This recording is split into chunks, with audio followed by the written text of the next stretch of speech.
everybody, and welcome to episode number 78. Is that correct? Yes. Dang. I didn't make anything special last session for 77, I just realized. I didn't even mention it 77. Right? God, that was like the lucky number. I don't remember. Shit.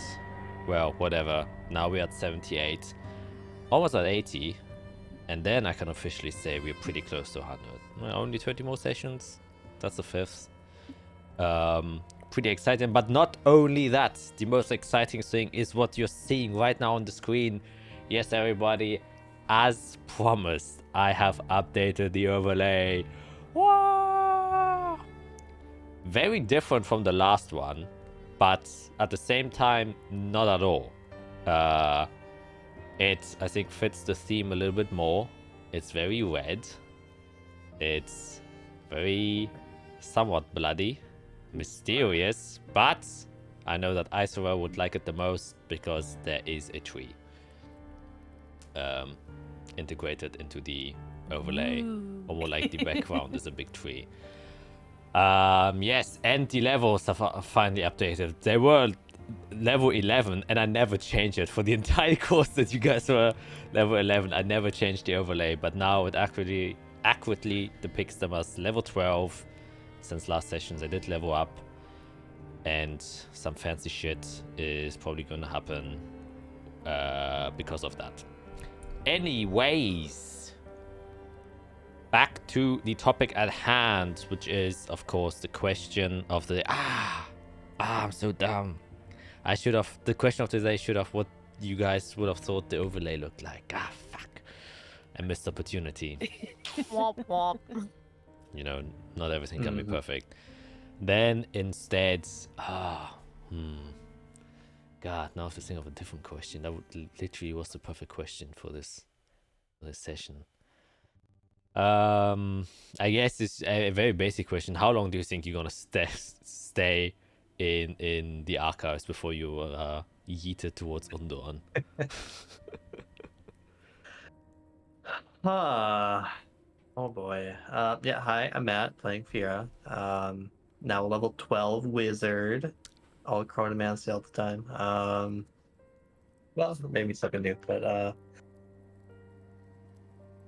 technically in game tomorrow we're supposed to go to Overmere and meet with this blood guy.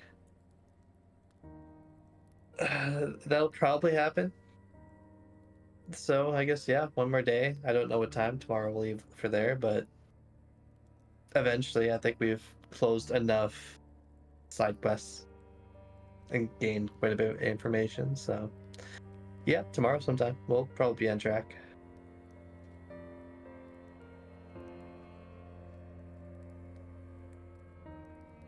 Skip. I am Skit, and I did not hear the question. I just said when you expect to be yeeted to Undorn. Oh. As in how many sessions? Okay. Hi, I'm Skit. I play Isora Leafina, the druid cleric, and I think maybe towards the end of this session we'll be starting to gather our stuff to go to Undorn, and to Overmere to then go to Undorn. But I think in reality we'll actually start moving towards Undorn probably in 2 or 3 sessions, knowing who we are and how things go with us. Yeah. All right. Yeah. Okay. Then, yeah. We will willingly try to get it going and ready for next session, and then we'll just get sidetracked by something else again, and it'll take a session or 2 more to get it going, is what I think. All right. I'm Felicia. I'm playing Jade Nightlock. I think we'll get pretty much everything ready. Like, we'll prepare as much as possible today.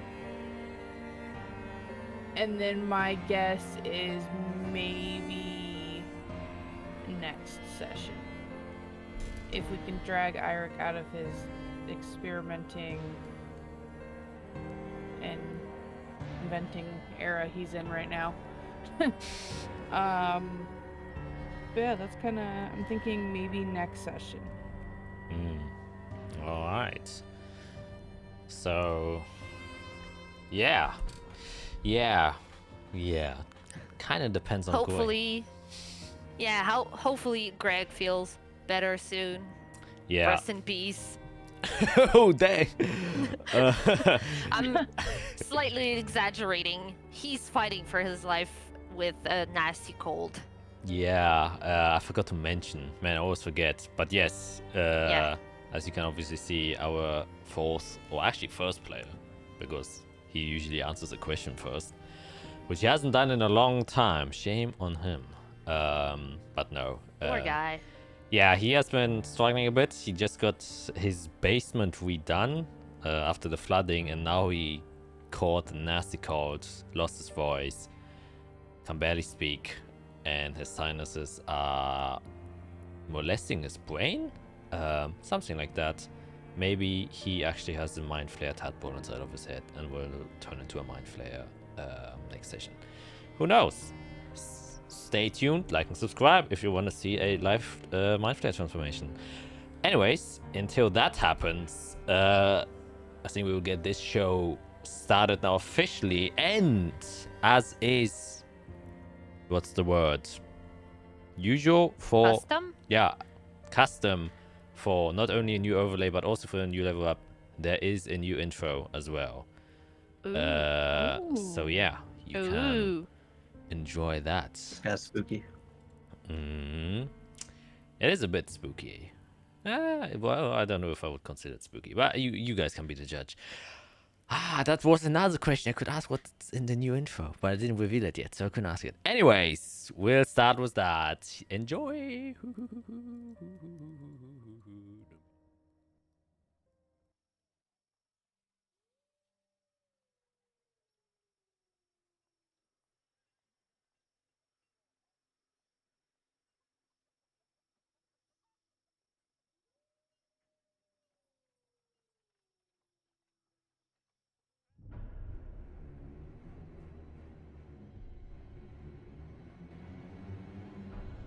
He will guide us out of this endless misery, be it pain, sins, penance, or grafting. He knows where one of the roots of Nephasius is, and with them together, we will burn the tree of purgatory, and in its fire, a new age will begin. An age where we do not rely on the light to guide us, but instead, through the blood of our primordial ancestors, we shall escape the curse that has been put onto our kind so long ago.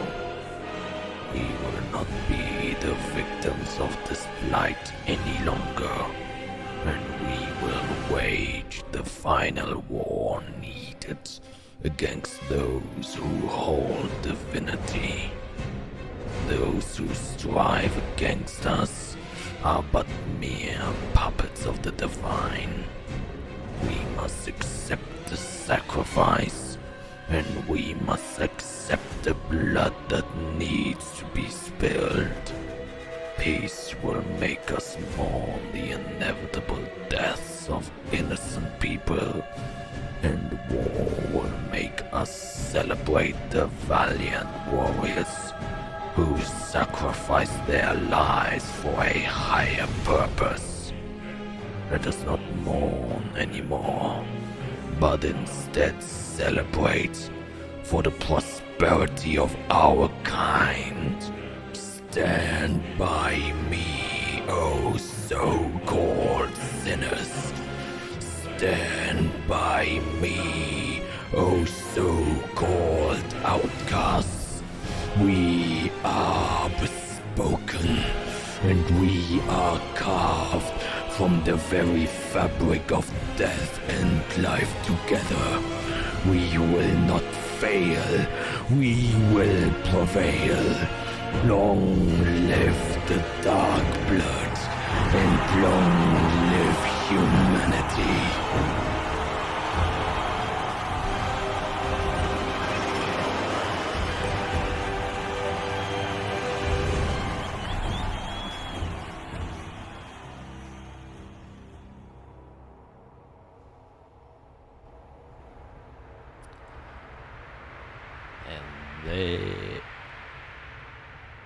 They want to burn a tree.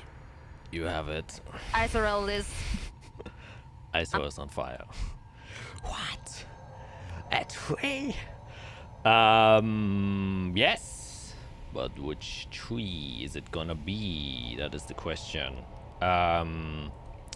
Yeah. And with that, we will come to our quick recap, which is you guys still was in the Zephyrus archives doing your individual jobs of either preparing or researching the things you wish to know about, whether they're related to your upcoming task or related to personal endeavors. You've been spending your time, at least the 5 days, with the mindset of preparing for what is to come, which is of course the expedition to Undorn. And while you were doing that, you were kind of gathering informations of curious tidbits and lore of the ancient history of the plane that you're currently on, finding a broken and torn map, kind of piecing things together there, that the world seems to be a bit larger than what you currently know, and also delving into ancient long lost gods and forgotten names, as well as magics that seem to be also potent but unused as far as common traditional arcane arts are concerned, and of course in the arts of oneself, as Jade kind of reached out into her own soul, trying to ascertain anything she can learn from this new weapon she has attuned herself to, and where you have recently found out that it was actually not only a cursed item or weapon, but also one that seems to be harboring a soul within it, specifically a fiendish type that is related to, well, blood magic. And as you kind of meditate with yourself, Jade, you were able to kind of focus in and somewhat summon the shadow of your father and also your mother, as well as the ancestry that lies within your shadows that follow you with every step you take. And he kind of advised and warned you about this weapon, that your ancestors are the reason why it hasn't overtaken you yet, and that they're in a constant struggle with this creature that is trying to take over your soul and replace you. And your father urged you to kind of get the aid of Fiera, as she is a chronomancer and also uses shadowmancy, and that she will be able to help you kind of go into yourself and then fight off whatever this kind of corrupting presence is. And you asked Fiera and also enlisted the help of Isorel, who is quite proficient in meditation and, you know, discovering oneself. And with those two, leaving Arik out of this time, since he seems very preoccupied with his own stuff, and he definitely doesn't want to dive into someone else's mind because he hates that so much. You manage to kind of go into this weird space, which is kind of a projection of your own soul, sort of, where you met not only your father and mother again, but also one of your old ancestors, Mrs. Chun, your great-great-great-grandmother, who you have read on before, who was the kind of practitioner of a very particular defensive style, as she wielded 2 great shields. And she urged you to kind of, you know, rethink of where you get your power and reattune to the roots of your power to overcome this new obstacle, and to not rely on foreign powers such as the swords. As great as the powers might seem that come from the outside, the greatest power you have ever seen always came from the inside. And as such, you had to form your own weapon in this weird space. And indeed, you managed to kind of forge out of the shadows and your own will this new great axe, the Nightlock Great Axe, a weapon from your ancestry itself. And with it, your great-great-great-grandmother sent you to the battlefield to fight off this kind of avatar of blood who was kind of creeping through the cracks of your soul and trying to corrupt it. And there, you had an epic battle, which went toe-to-toe, extremely close. Every resource was used and expended. And indeed, with this new weapon in hand, you managed to slay this entity, though only managing to seal it. As that is where we're going to pick off, as with your blow, you cut off its head with the kind of many thousands of shadow versions of your ancestors also striking through in the same motion. You can see its body, as soon as its head kind of leaves it, kind of melts into this thick, almost like oozy red liquid, and it gets immediately pulled to the large crater ravine that is on the northern side that you saw where it was floating above, and it just kind of gets pulled. And as it's getting pulled, you can see that it kind of reshapes occasionally like an arm that tries to grab onto the stone, but this pull and tug is strong enough that while he's kind of reaching and clawing out in desperation, he just kind of gets sucked into it. And you can see that in the shadows of each stone there are small shapes of people that are kind of pulling it towards this crater. And though it's trying to resist, the shadows pulls seem strong enough that the strength of this blood entity isn't able to manifest himself again before he gets completely pulled in to the vast blackness of the shape. And as soon as it does so and it disappears, you can see kind of a rift in the sky appear that kind of overshadows the entire landscape in this kind of black shadowed landscape, and everything turns a bit black, and the kind of red hues that were kind of illuminating some parts of the landscape disappear, and everything turns to like a white and gray. Everything loses its color as the influence of this blood entity kind of gets sucked away out of your soul, and the kind of cracked landscape also shifts,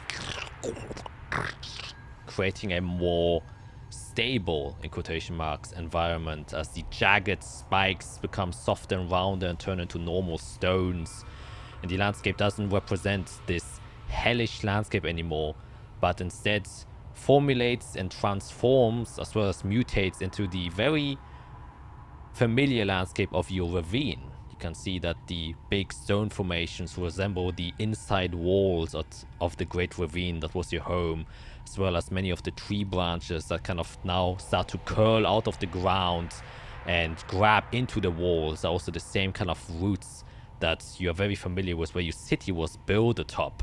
And it's this weird, amorphous, ever-changing environment that is a representation of where you came from and is a image that your soul apparently has created.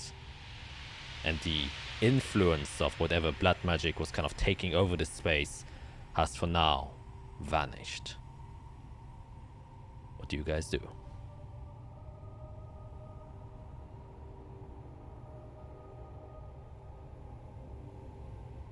I'm just gonna drop to my knees and look at my friends and be like, we did it.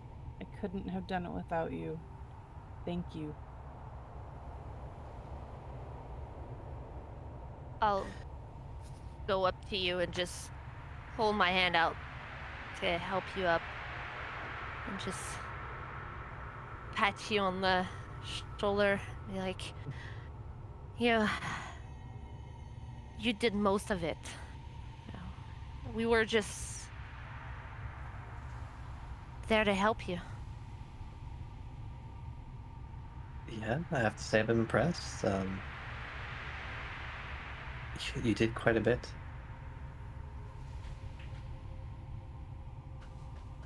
That may be, but I needed you guys to do it.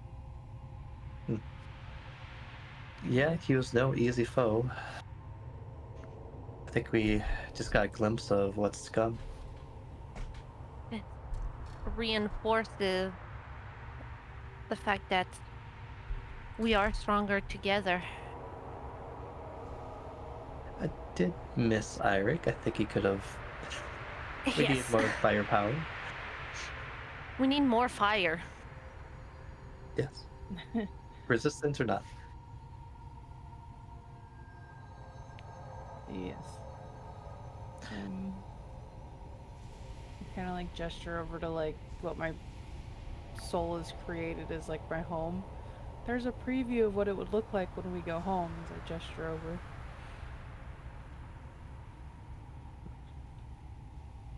Yeah, and as you kind of gesture over, you two kind of looking in the vague direction, you can see the earth suddenly shifts, and then these buildings start to kind of pop out of the ground and emerge, and you can see this very traditional Chinese-esque buildings emerge as the kind of pointed rooftops crash through one of the large wall faces out, and you can see like built 90 degrees onto one of these walls are these like temple-like structures connected via bridges and other natural routes that just emerge there, and some of them even just float into space as kind of your memory of your old home kind of manifests itself in front of them as you show your friends where you used to live.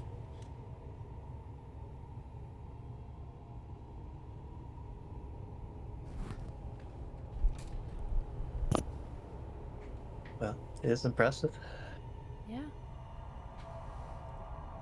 That's what you would encounter if we decide to go to the ravine after our next little jaunt.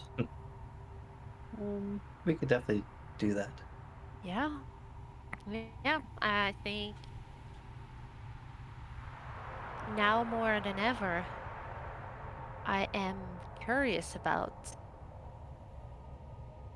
your people and where you're from. Your family and your ancestors, I think they have a lot to teach us. I think so too, and the best way to do that is meditating and then go home to see what we can find. Mm-hmm. Yeah. Well, I'm kind of ready to get out of this crazy place right now. I don't know about you, but I need a good nap. I'll just look around and I yell out, "We did it! I love you. I'm gonna continue making you proud." And I just kind of like look around to like nothing. Yeah, kind of the black overcasted sky, and you feel a sense of pride rising in your chest. And as you do so, you kind of instinctively look back to the big crater, and there you see a unfamiliar black shadowed silhouette standing there. He has kind of these long robes on, which kind of remind you of how your elders used to dress, who used to not, go in active combat, but instead were like priests or monks that taught your teachings to the younger members, or all members. But he has this kind of tuft of hair that goes into a bun, but there's like several rings attached to it, so it's like elevated, and his hair is kind of flowing out to the right as it's being draped by the wind. And it's a very tall figure, and though he has like these very baggy black robes, you don't see any distinct colors. Once again, he's just a silhouette. But you do see he has like these purplish glowing eyes, which the rest of your ancestors didn't have. They didn't have any features of any sort, but this one seems to have kind of glowing eyes. And he's standing in front of this crater and starts to slowly approach your group.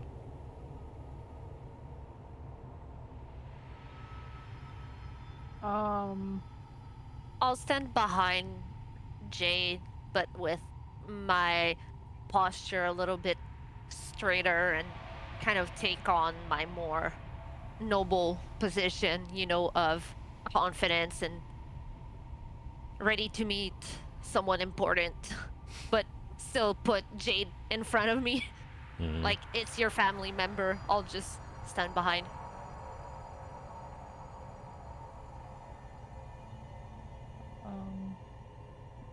Yeah, I'll just kind of stand up a little bit straighter, trying to figure out in my head why they would have glowing eyes.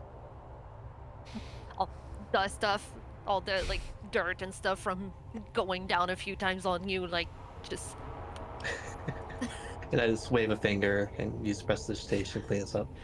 there you go, there you go. Yeah. The figure goes about to the point where it's like 10 feet in front of you all. And then he does a very kind of polite but regal bow. While still, keeping his hands behind his back. I'll repeat I'll mimic the bow. And then he... I'll do the Leafina bow that we do, like back as well. Yeah. Then he raises his whole body again. And now that he's closer, you can see within his silhouette that his robes have like these very intricate shoulder pauldrons that he's wearing, from which the cloak kind of drapes down. That makes it seem like he has extremely broad shoulders. And especially you, I swear, you've got decent perception, but all of you can see it just that he's this close, is that almost looks like the ends of his shoulder pauldrons resemble dragon heads. And they kind of curl around the top of his shoulder and then kind of merging within the silhouette, so you can't really see what distinctive form it is, but you can see like these gaping mouths coming out from the side with teeth coming out that very distinctively make the shape of what seems to be, or what you would recognize as, a draconic creature. And he says, It is my honor, Jade, to meet a fellow one and lone survivor of our clan.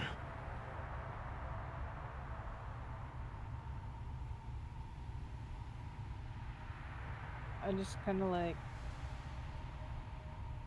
see, how would Jade it is an honor to meet more of my ancestors and more of our clan.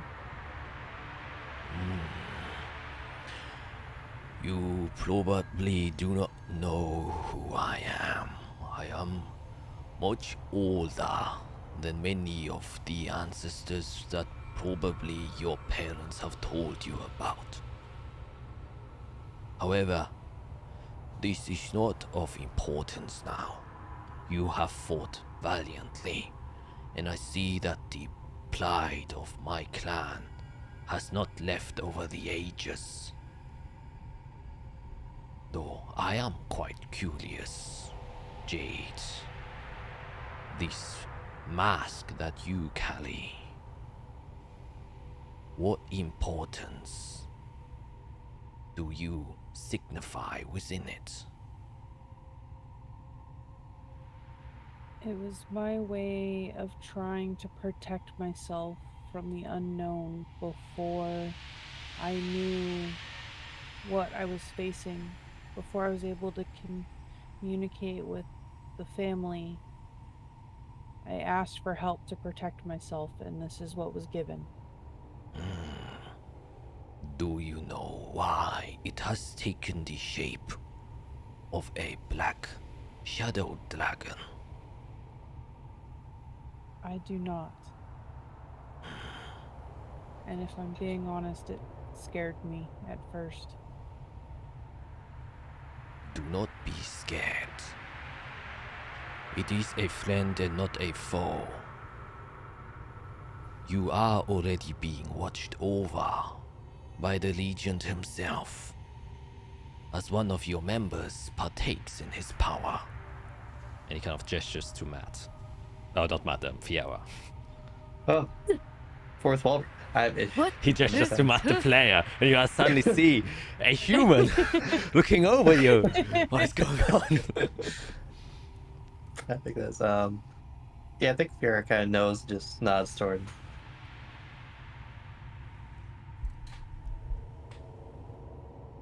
I just kind of like look at Fiera as I'm being told this. Well, I'm sure you know I've been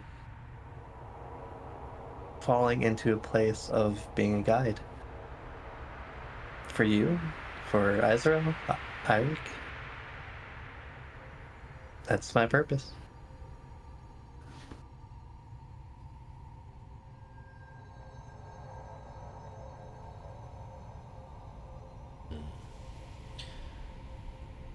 One that does indeed befit the Lord of Time.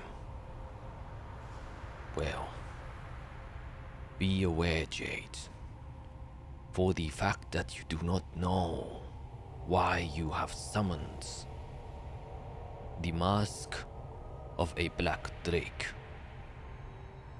You must find your roots again. It seems as though part of my ancestry has been lost and changed with the times. This is the nature of time. And so, I encourage you to rediscover where your heritage truly comes from.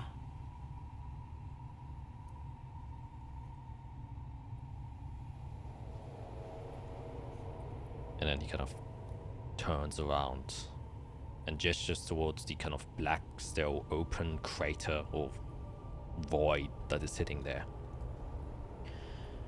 And be aware, though you have vanquished the influence of this malevolent creature made all of blood, for now it is sealed back within its weapon. You have transformed it into the Nightlock Great Axe, but the soul of the creature is still trapped within. I have created a seal around it. As long as you do not lose focus, as long as you remain true to your ancestry and keep your connection with us, I can keep the seal locked. However, if it ever comes to a point where you lose your way, or the grasp of power takes over once again, this seal will be unlocked, and its presence will once again try to influence your mind and take over your soul again.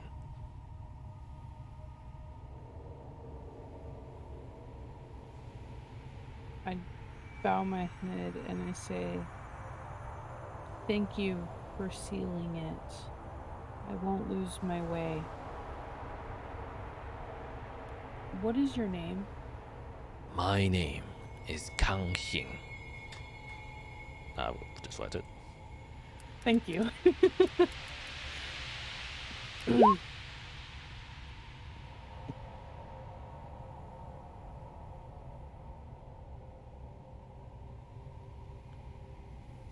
This will not be the last time that we see each other, as I am quite confident that you too shall one day meet the Lord of Time as well. And when that time comes, I also shall take on the role of your guide.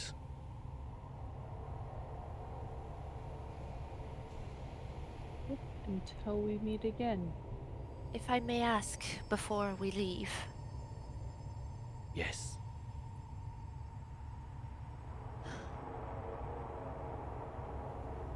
I am trying to reconnect the people with our past and where we come from. I was wondering, were you around when my people came from the Feywild.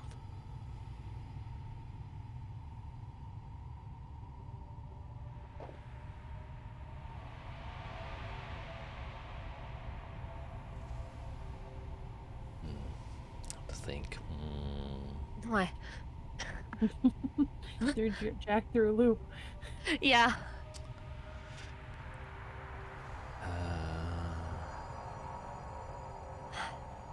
You say, no being, at least not Chaldean kind, came from the Feywild. The Feywild is the Miller version of the Shadowfell. It was a place of divine power. It was created as a place to worship the divine power itself. This is because the weave, the branches of the world tree, is the Feywild.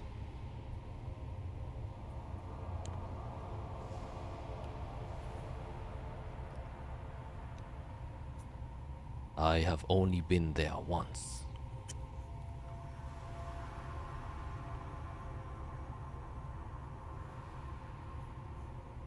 I'm trying to save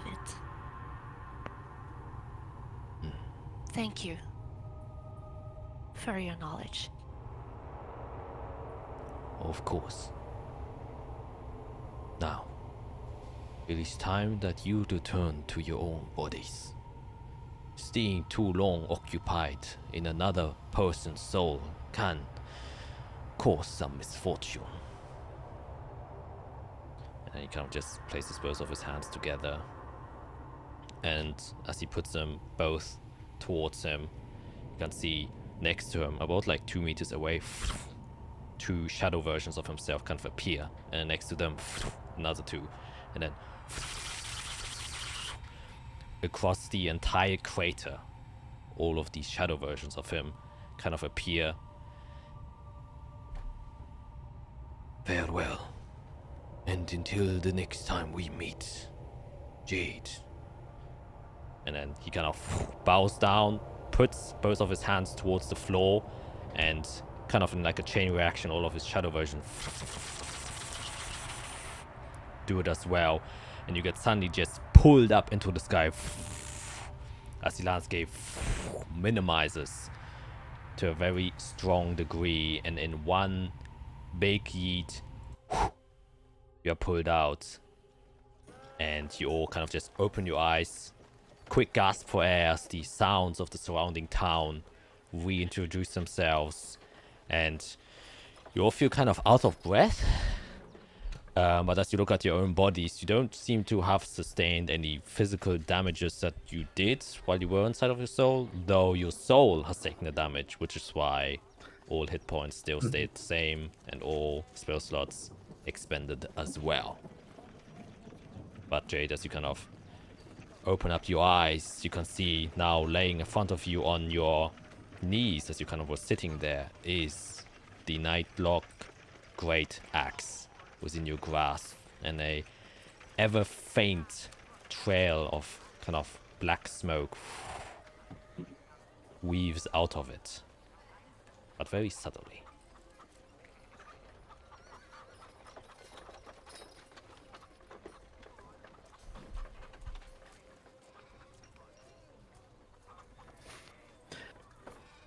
Well, I guess congratulations. Thank you. As I'm You're just free. like holding it. I'm holding it and just like admiring the beauty of it. Purdy. This will come in handy. It's important that I focus on my ancestors and I don't lose my way. I don't want this thing to come back and try to corrupt me again.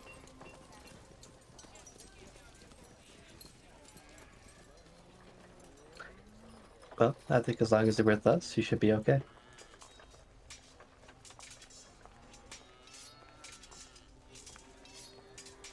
Yeah. Anybody want a nap? Yeah.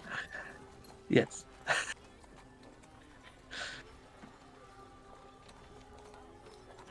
Okay, so what do you guys do? I guess what time of day is it after all that? Well, Take a look outside. it was afternoon or like early evening, so it's like around 5 p.m.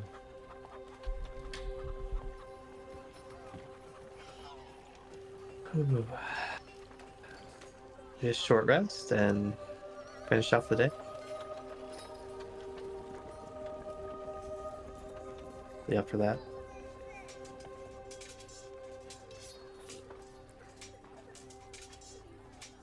Yeah, we could do that.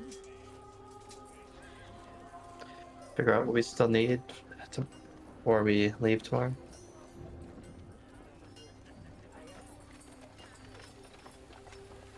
Yeah, we definitely need to make sure we have everything that we need.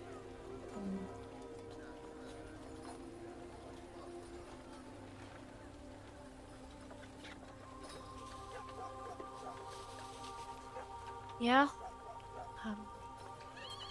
I'm spent.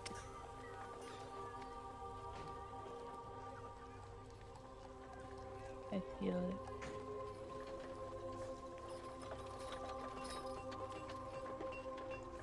it.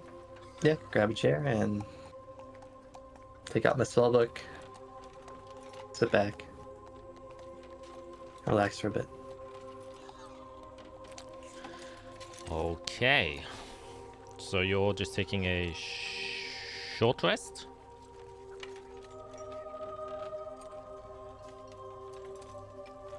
Yeah, maybe I can get some spell slots back. Guess I want to do something tonight. Of course, I am not surprised.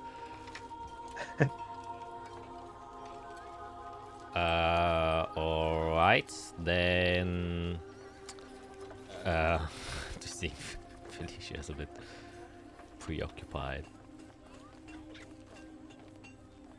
While she is doing that, yeah, I saw, are you doing anything specifically? Yeah, actually, I will take the time. I will probably.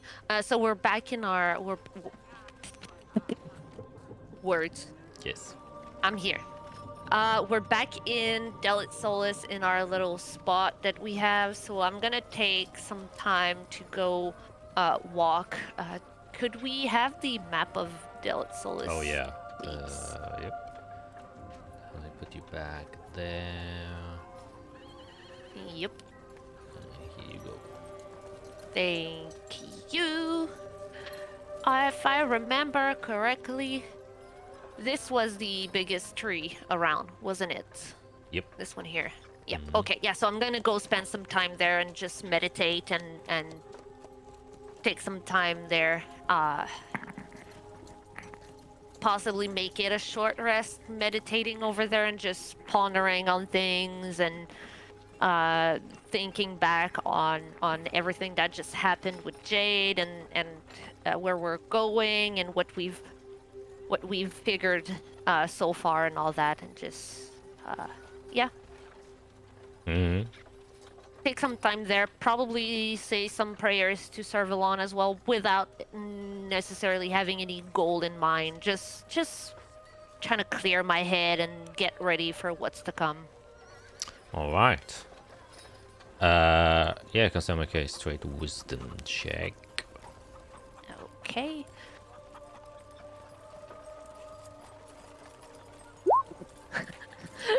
Yay! Yeah. I'm in the city. It's not working well. We all know that. Yeah, and you also just, fought a weird creature, and that's kind of, occupying your mind, which is, Yeah. this was like part of the soul of one creature inside of Jade's weapon, and there's an entire army back at Zunania, and that is definitely concerning, to a very large degree. And, they're sitting still gives you time to definitely think about things, but that time doesn't always mean those thoughts you have are good thoughts, and especially not during this time where the kind of unease, nervousness about the adventure you're going to take the next day is creeping up. And though you're trying to focus on the sounds of the winds and the rustling leaves, still you are within the city, and you feel like you felt more at ease when you were outside of the walls and just, you know, roaming around the just woodlands of the Servalon Great Woods, and you feel like you would have greater attunement there. While this is a big tree, the Servalon Great Tree is obviously much more comforting to you. And so the time spent there is kind of a bit nerve-wracking, to say the least. But yeah, and in case Fiera, you would like to do anything, or are you just kind of trying to recover back the spell slots that you have lost? I just need to get my health and spells back. Yeah. All right, then I will say a short rest goes by, or at least, well, you only need 15 minutes to gain a short rest. Unless you want to do anything longer than that, to do anything after that, you can say it right now. I'll spend some hit dice to recover some health, because Yeah, that's step one. yes. All right. Good. Good. I'm happy with this. Respectful. Almost. And I'm good with this. I feel safer now. All right. Wow, those both rolls really weren't that great. Well,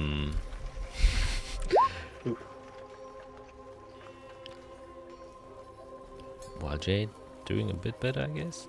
Oh, that was 1d10. Rolled, 1d10, and she got 13 back. Like, well, bam. Yeah, the con paladin. Yeah, Jesus Christ. Pretty good. Oh no, I rolled terribly, but I'm almost back to full, so I'm happy with this. So, that's good.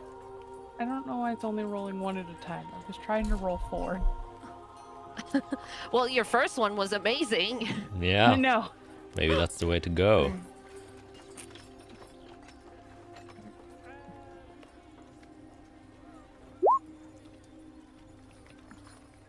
Alright, and then one more.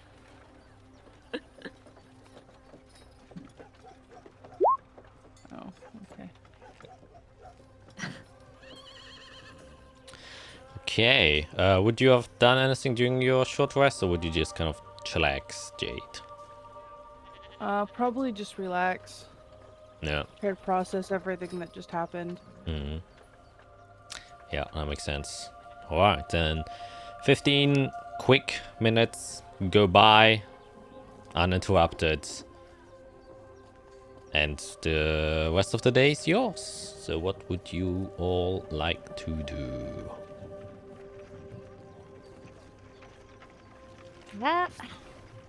Well,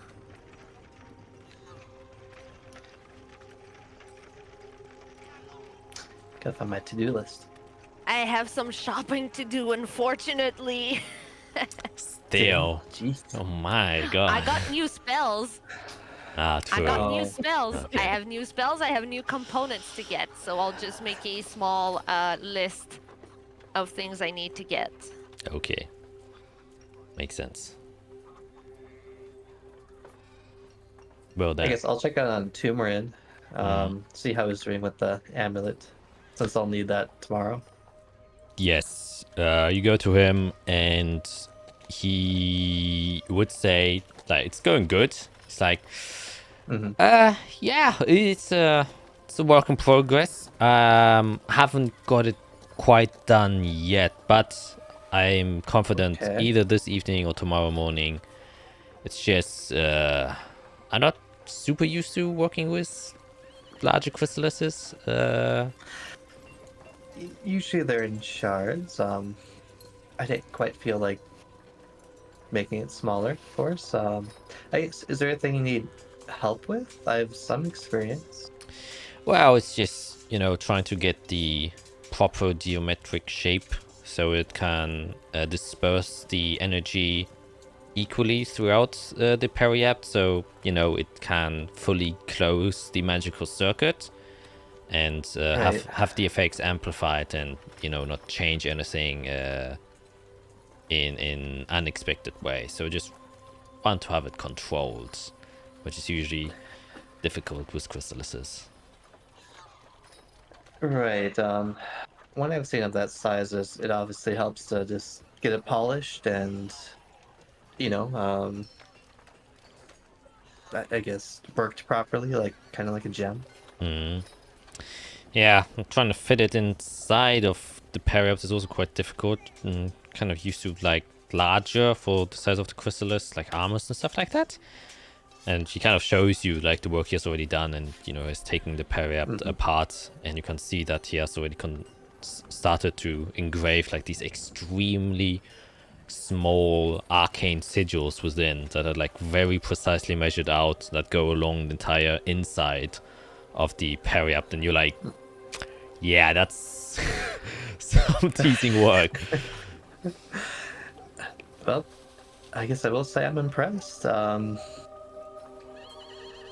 Well, if you do need help or anything, I'm not sure quite when we're leaving tomorrow.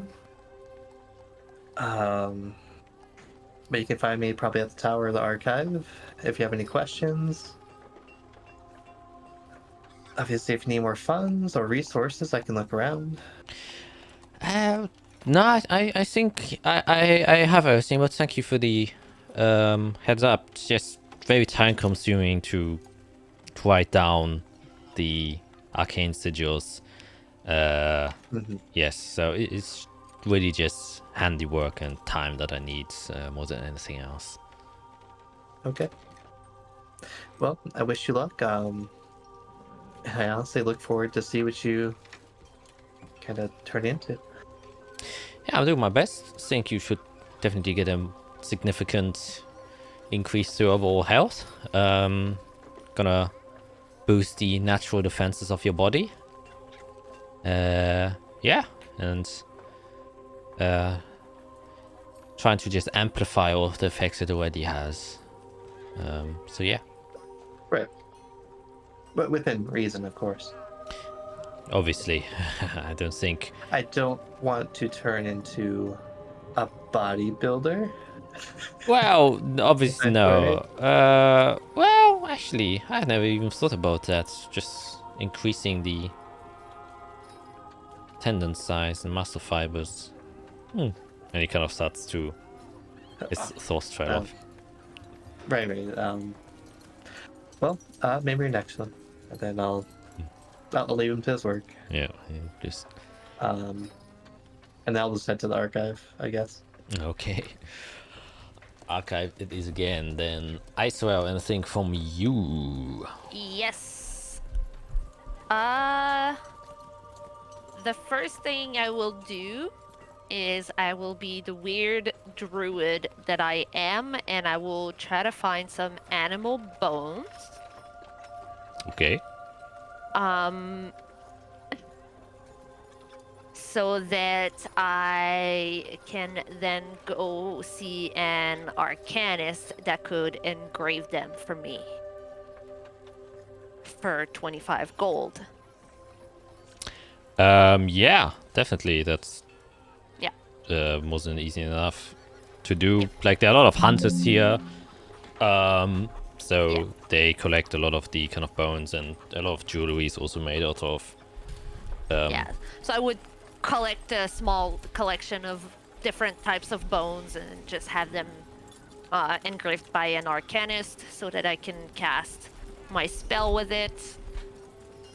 Alright, how much would So you there's- buy? Yeah, it would be 25 gold worth of engraving, Oh, okay. basically. Yep. It's easy enough to do. Anything else? Yep. Yes, I will go to the bookshop and find a book on probably some like experimental herbs and stuff, and like very druidic things and find a book that is worth 25 gold that I will then place into my backpack. And finally, I would go to the jeweler's because I need jewelry now. Okay. Yes. While there isn't a dedicated jeweler within the Souls, there is still the well, the Vindicator of Swords or the Arcane Arcana that might have some jewels that you could purchase. And what? I'm not looking for jewels. I'm looking for actual jewelry. Oh, Like, actual I'm jewelry. looking- Oh, okay. Yes, I'm looking for jewelry. Like actual jewelry. Oh yeah, that you could definitely find. Yeah. Yeah. Probably like most of the basic stuff is in the general store. They have like a large section of, basic jewelry that you can buy. And Yeah, what would you so like to I would purchase? find I would like to find 2 platinum rings that I can buy for 50 gold. Oh yeah, they definitely have that. All right, sweet. So that's all of my shopping done. Mhm. So I now have all of my components for my new spells, which is Did you just good. get the platinum rings for whatever that spell is? The Warding reason that I bond. Warding bond, yeah. Because that's what I got mine for. Yeah. Nice. So now we can both bond to one of our friend and we're all good. Yep, that's pretty nice. Yeah, Okay. because I have it always prepared as a cleric, apparently. Makes sense. Yeah. Yeah, then anything else you'd like to do? Or does that conclude your shopping session? That will be my shopping session. It was actually a quick one this time, and much easier one. Yeah, nothing that's worth 1,000 gold. Did I get? Oh yeah, I was trying to get a jewel and some rare oil and a freaking urn of holy water. Yeah. No, this time it was a lot easier. It was much easier. It was they're for level 2 spells, so it's nothing like crazy. Yeah. Okay, then Jade. Anything you would like to do?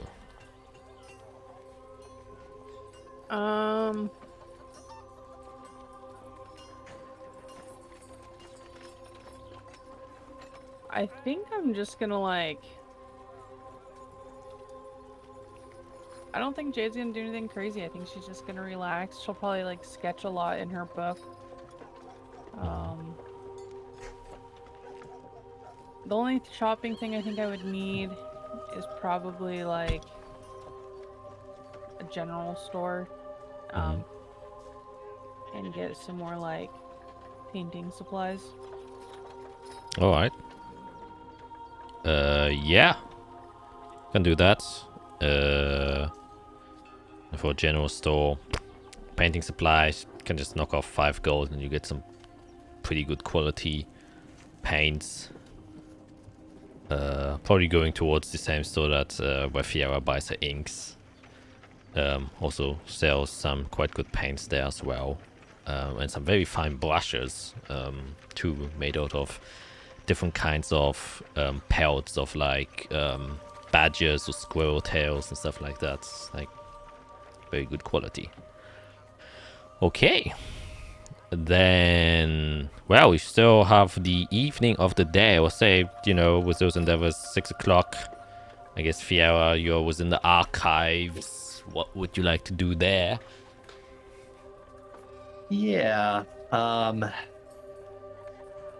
mean, I just made a breakthrough on some interesting things. So I'm going to continue that endeavor, probably for quite a while. And yeah, actually looking through my notes really helped, because it made me go over because in the archive I found notes of a traveler that went to Colis and found that tribe, the Malvanics. And then it talked about, the physical world is dictated by laws of density, gravity, radiation, charge. And Shadow Massey is gateway to time, space, choice, soul. So I'm gonna go back to the notes I found earlier. I think we're in the 8th layer in the personal Zaphicus stash. Grab what I can, and I'm gonna start working on that spell to find a way to safely manipulate gravity. Okay. Yes, then for that I would say to kind of develop, just make a well, no, that would be Arcana, obviously, since you're kind of trying to create a new spell. Good, good. 25. Yeah, that's pretty damn good. Yes, and I would say just because of the fact this is a very unorthodox magic that you're trying to... Yeah, rediscovering a magic that could be hundreds or thousands of years old from aberrations. Yeah, exactly. And so you're trying to find the right components and the right sigils and stuff like that. Which I would say with the 25 doesn't take you too long, but it will cost you around 250 gold just of kind of trial and error, writing it down on paper, and then, you know, just going through different motions and resources that you use up in order to find the right material component that would best work with this. And you find that the only real material component that works the best is just a heavy object. You just need something that's heavy to kind of have a larger gravitational pull, because you kind of found out through reading, the higher the density of something is, the stronger the gravitational energy is. And so to kind of, you know, get yourself to attune specifically to the gravitational pull and have a safe connection with the magical weave, influencing specifically the weight and pull of an object. Through your research, you would discover that a weighty object is the perfect thing to kind of attune to while casting the spell. So you probably buy like a small ball of tungsten or something like that. That helps you like kind of refocus on that. And you basically, what you do is you create a spell scroll of magnified gravity, is I think is the spell you were trying to create. Yeah. Yeah. So you have a spell scroll of magnified gravity, which you have also written down already or transcribed within your book as well. So you have a spell scroll of it. So I guess spell scroll and yeah, because that's interesting. through learning it, you have created the spell scroll, Right. obviously. Yeah, I probably made like 10 renditions, and Yes. only 2 of them are probably good. Yeah. So most of the money of the 250 gold was spent with just like ink used to create a draft of the spell itself. Okay. Yeah, that's fair. Okay. And then I think until it gets late, she's just gonna keep going over these notes and, you know, just like a wizard does, take her time to understand the connections of all these forces and magics and that kind of thing. Okay. Yeah.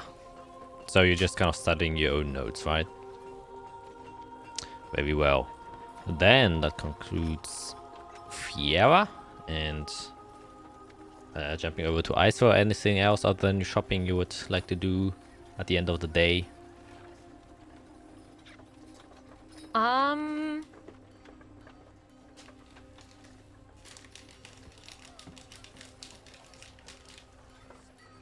I don't think so. I don't think I had anything else like big I wanted to do. Probably is like through trial and error. Like she would probably go to the training grounds of the guards or the military or whatever, and ask for a little corner where she can experiment with one of her new spells and kind of shape up some of her new spells and just get used to them and, you know, train a little bit, knowing that they're about to embark on a pretty rough journey and she has no idea what's waiting for them over there. She would probably just get some things ready and just tweak up some of her spells and and train a little bit to make sure that she's all ready to go, and get some training in thing that she hasn't really done before, because that group has always been just kind of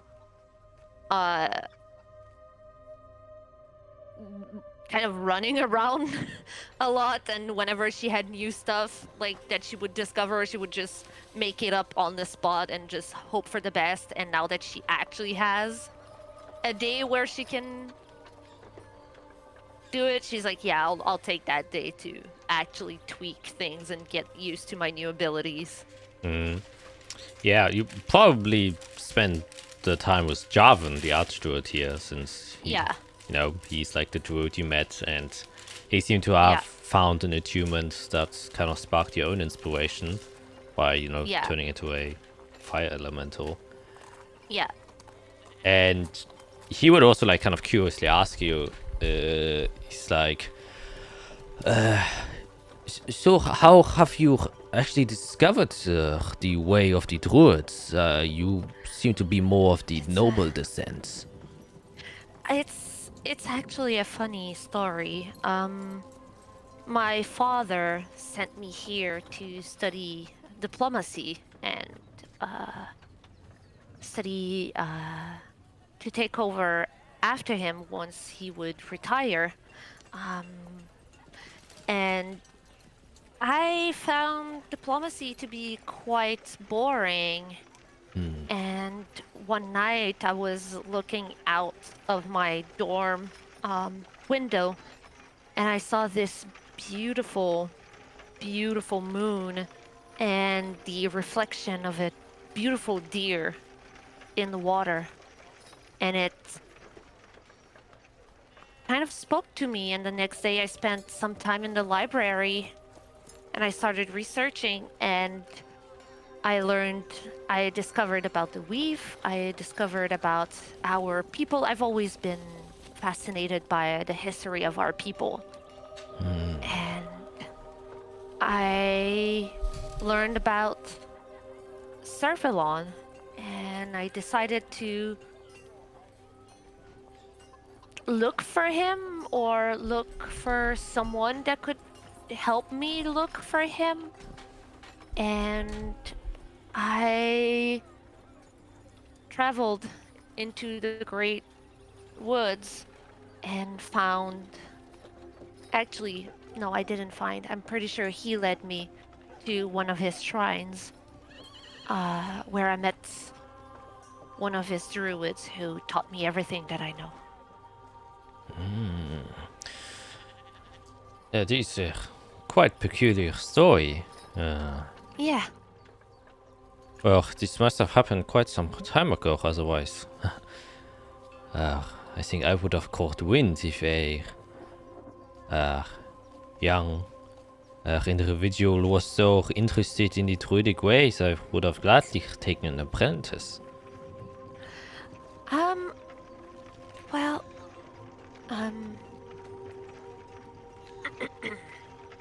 give me 1 second. I'm looking for my background. Where's my background? Uh-oh.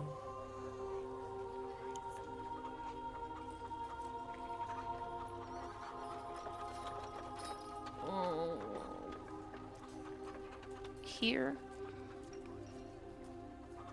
Nope.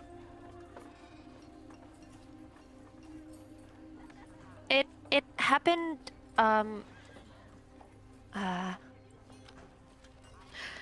well, that's the thing, right?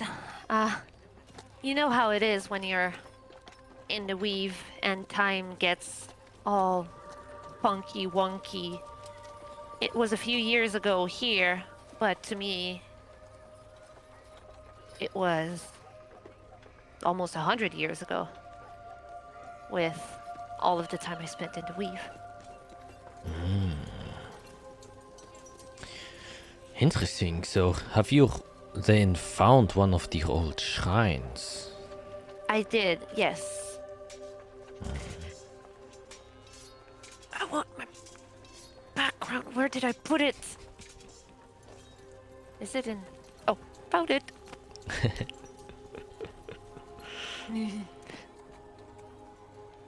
Blinded by my background. Yeah, she's like, oh, I see the light, finally.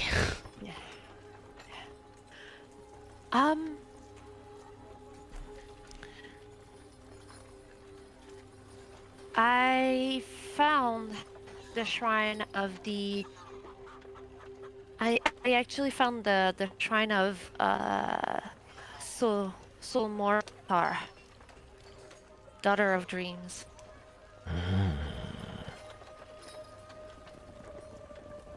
I was taught by a druid of the Dryadalis court itself. Yes.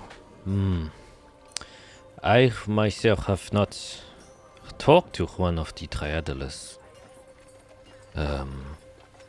Though my mentor were the animals that lived within this forest.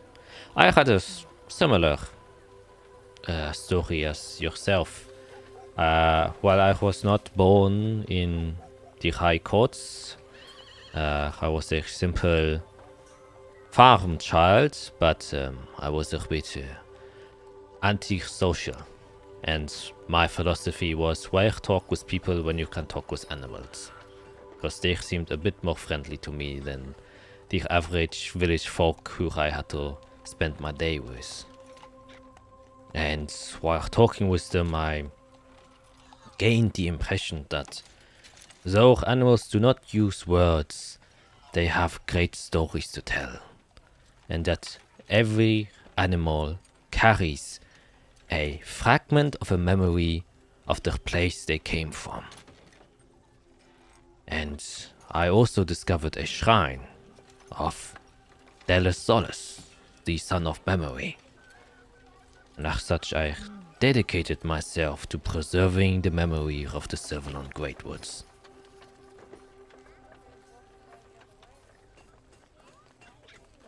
I, in a similar way, discovered that the great Servalon trees hold the soul and the spirit of Servalon's children. And I have been finding them and speaking with them, gathering knowledge.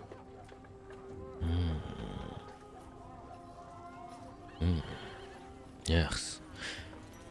It seems like I am a preserver of memories, and you are one collector of remembrances. Yes.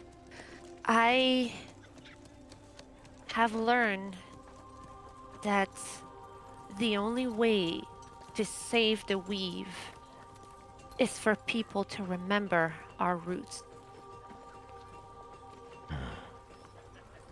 Yes. So I am collecting all of the memories that I can, so that I can share it, so that I can help people remember.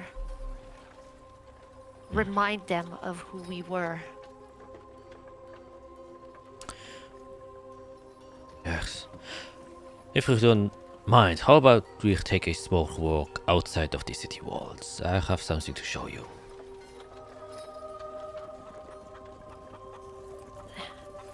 I will follow you.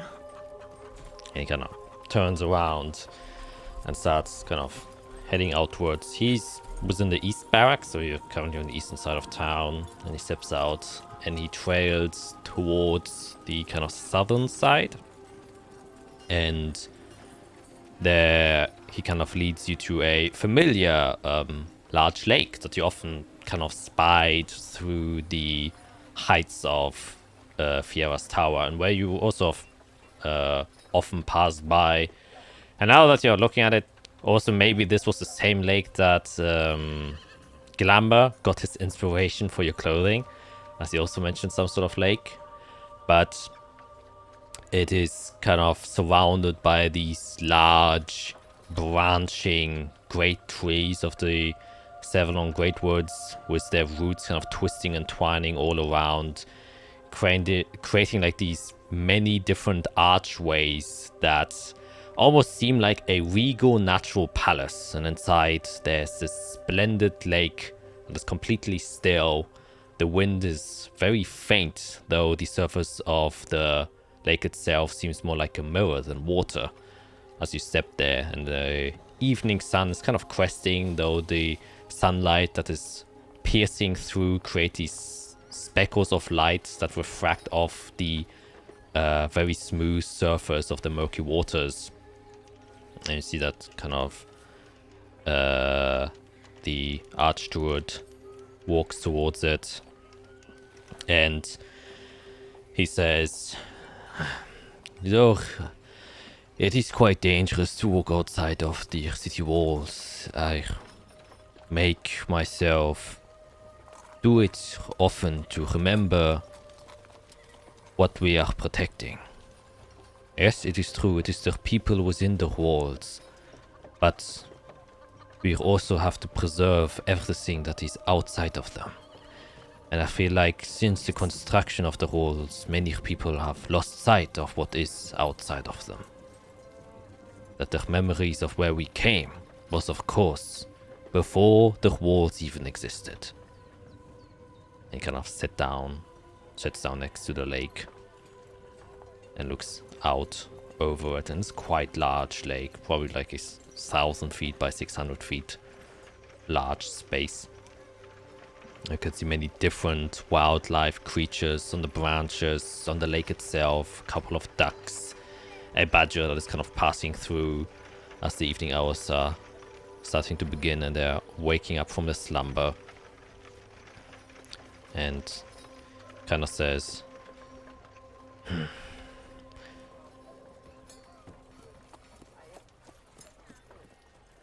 "What do you think about when you meditate?"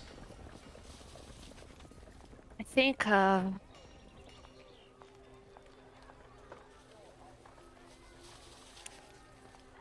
of nature. I think of the wind rustling through the leaves and the blades of grass. I think of the freedom that we have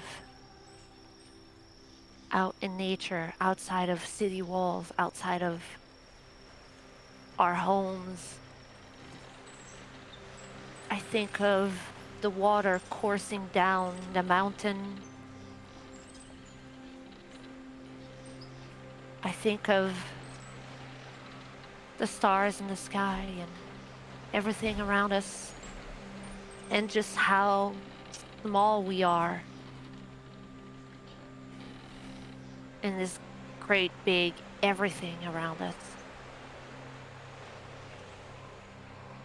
And then I try to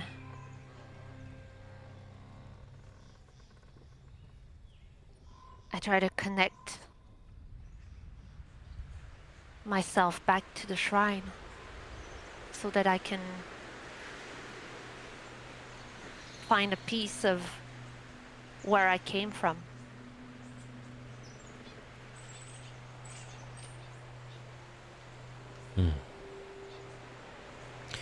Do you see yourself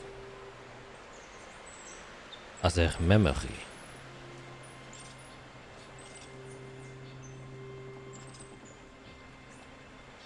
I see myself as a portion of history. I don't know if that makes it a memory or something, but I feel like I am part of a story. I am part of something that is bigger than just myself.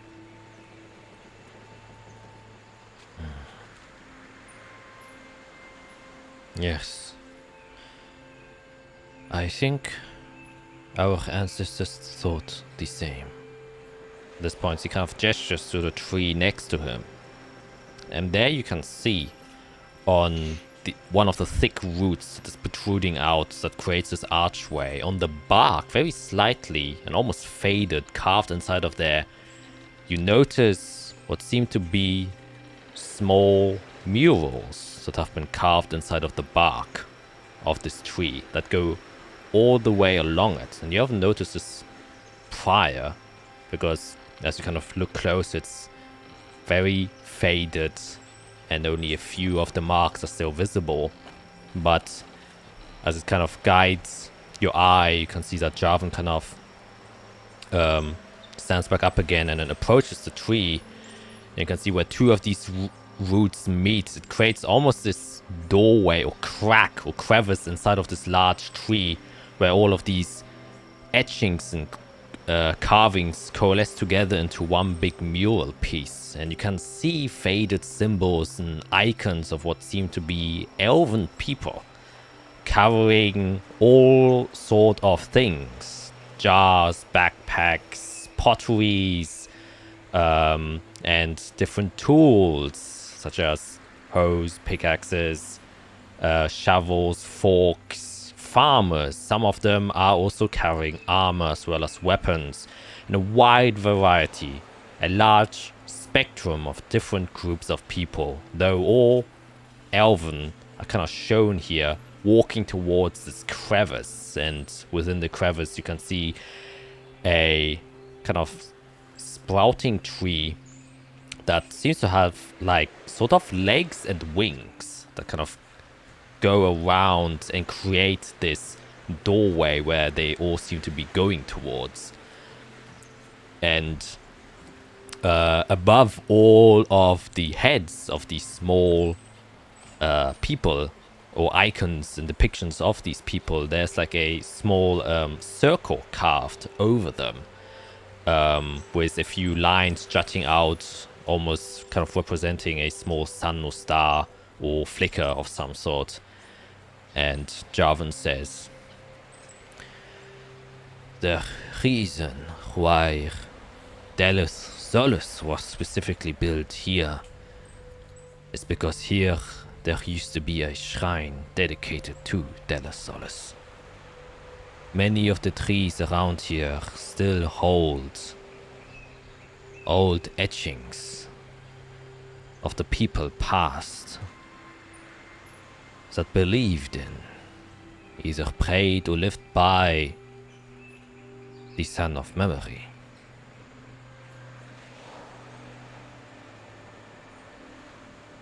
A goal, ambition, and task that Zephyrus himself is trying to preserve." I believe he has mentioned it to me.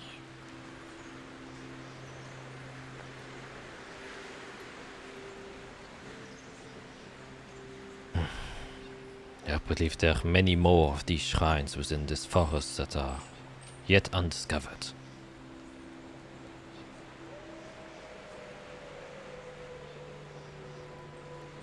I now hold the knowledge of 2 shrines, which is one more than it was. That is one more I can share about and remind people of.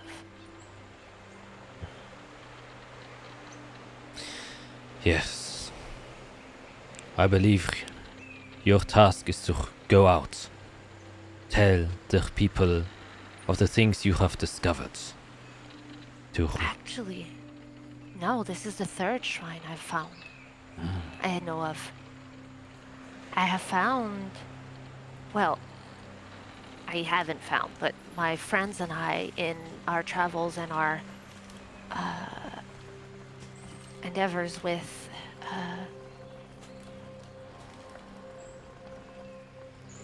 what's her name? Vashina. Vashina.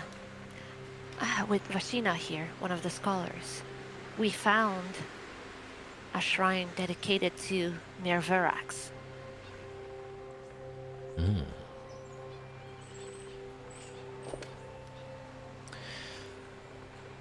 Yes. The very subtle, but at the same time not subtle connection Yes. to the Draconian Empire. Yes. Who welcomed us here, who protected us and worked with us. Indeed. They definitely took us in. Yes. They helped us create a home away from home. I just hope, I pray and hope as I continue uncovering the truth that we stood with them in their final moments.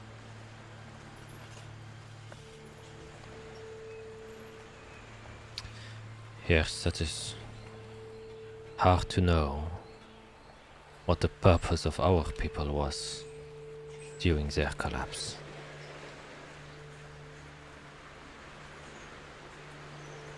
It has been on my mind ever since I found the murals. And hopefully one day I can have the certainty of it and figure it out. In the meantime, I have gained the favor of Mirvarax.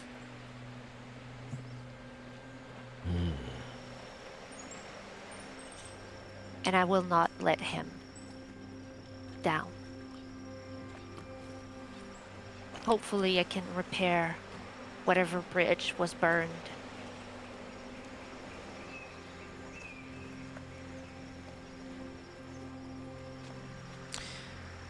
Maybe. And it's also this point where you hear like a tapping on earthen ground and a coming from behind you. I'll turn around. Turn around and you are slightly blinded, but not quite. But there was just a unexpected light source behind you as you see this very elegant, tall and large and beautifully framed deer with a set of complicated intertwining antlers that branch out from his head that seem preposterously big for, you know, a normal deer. And it has these white hairs going as its mane down that kind of float and kind of wave with the wind, almost as if it's like underwater instead of in air. And it has these very distinctive marks and patterns across its entire body, with fur is coated with, you know, like symbols and engravings of the Servalan court. Its eyes are a pure kind of like white, and it almost looks like it has like eyeliner around it that is kind of colored black. And it's kind of just standing there in front of you as you both, Jarvan and you, are standing in front of this crevice.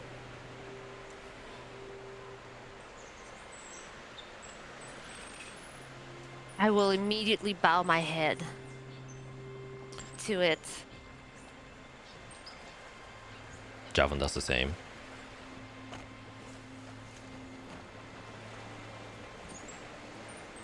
It is great to see you. It feels like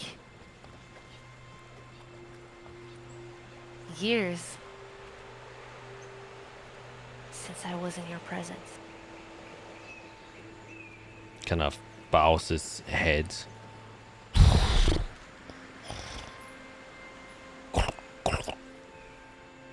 As he taps a few times with his feet on the ground.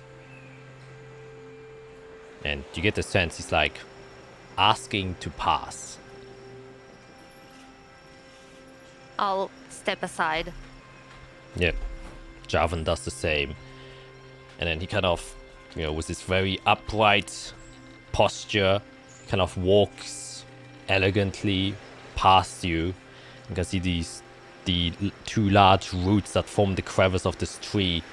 As it's getting closer, you can see that at some point its horns will just get stuck in these two roots. But as soon as it gets closer, you can see that the roots suddenly move. At the crevice of this tree where these two roots merge opens up.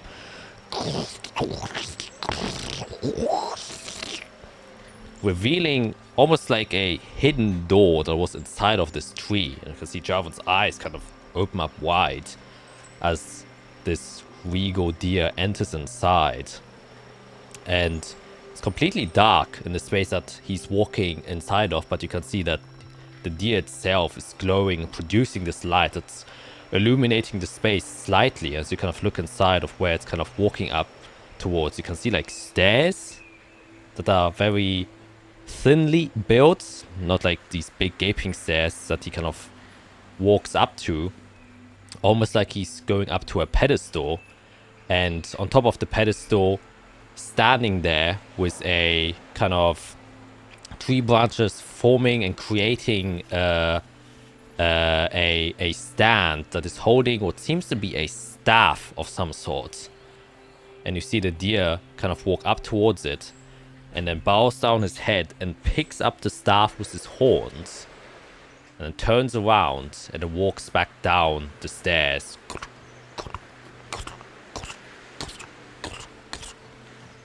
As he walks back out of the tree itself, and as he's walking out, you can see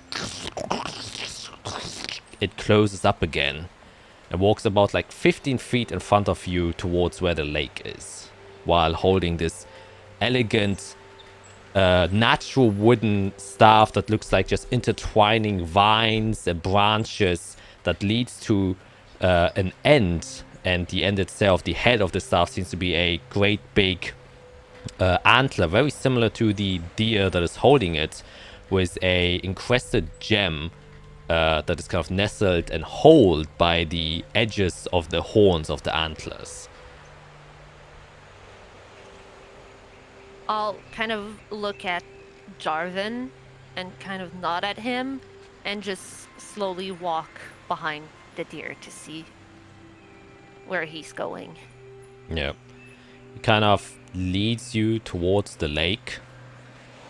And then as you kind of reach the edge of the lake, you can kind of see a side view of where you are standing about 10 feet away from the deer. And behind you, there's this vast lake of bright white light of the reflection from the sunlight that is going through the leaves. And this very elegant white deer with flecks of brown and these great big horns, almost like a regal crown, kind of turns around. He goes kind of into its knees and bows down his head so his large horns go down. It kind of presents the staff to you. I'll kind of look at Jarvan and slowly put my hands forward to take the staff. Yeah, you grasp it, take it, and as soon as you kind of lift it up from its horns, he kind of takes his head back, kind of puffs up his chest again, and because he's a lot taller than you are, he almost looks like proudly down onto you before he gives like one small nod. I'm just holding the staff and nodding, a little bit taken aback, but also very honored in this moment. And then he turns 90 degrees to face the lake and then starts walking on top of it. As he just walks onto the water across the lake and starts to slowly disappear. I'm just gonna hold the staff for a second there and then just slowly get down on my knees and close my eyes and just take in the feeling of the staff in my hands to try to like almost like decipher the energy that is coming from it, like just trying to take it in and see like how I feel about it. Yeah. As you're focusing on the staff itself, you hear a very familiar but almost forgotten voice of your mentor as he says, Long has it been, Isoel. Far away you are, but never forget. The great branches of Servalon reach us all. In your growth, you still have challenges ahead, but you have proven yourself to not only be one of faith to Servalon, but one of nature itself.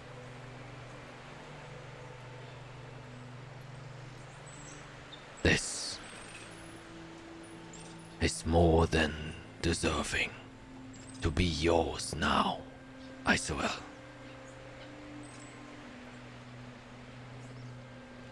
Be wary. Those who follow in the steps of the divine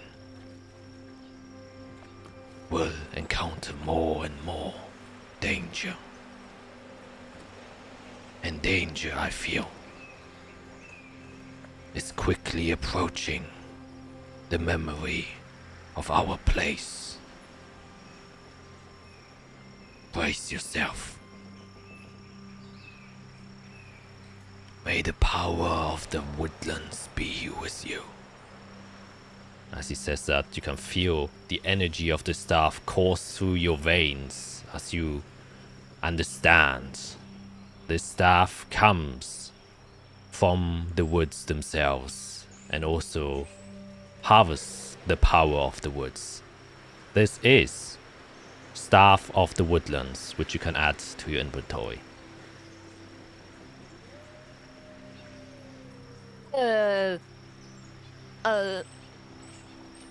Softly but audibly.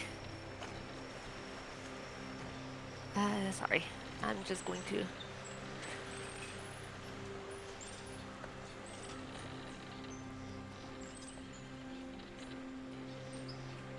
Yeah, softly but audibly, I will say, Lucifer, it is so good to hear you. I will not let you down. I will not let Servalon down.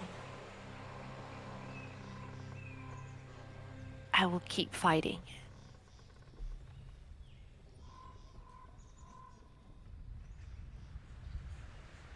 And that's where we're gonna take our break. Alright. So we'll see each other in a quick sec and let Skit go crazy about the new item she got. So we'll see you in a bit. Bye. And we are back. So after that, what do you do, Skit?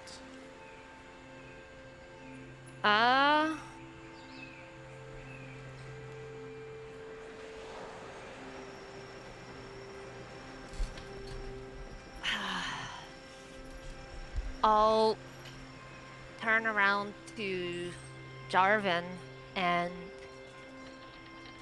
present him the staff and say, would you like to take a look? He holds up his hands like, noch nicht. I already understand the grasp of what is going on here. And I believe you do too. I do. It honors me, but to be quite frank, it also scares me. Which I think is good.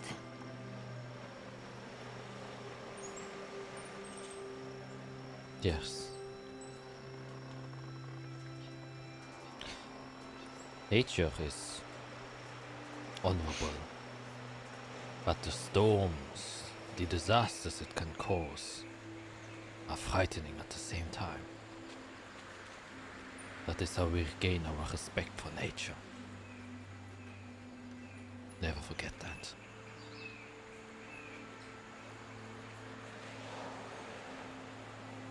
I won't.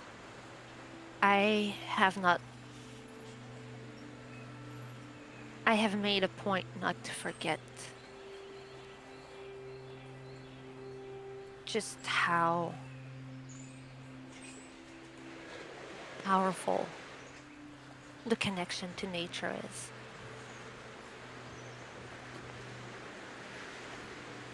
Everything I do is entangled in it.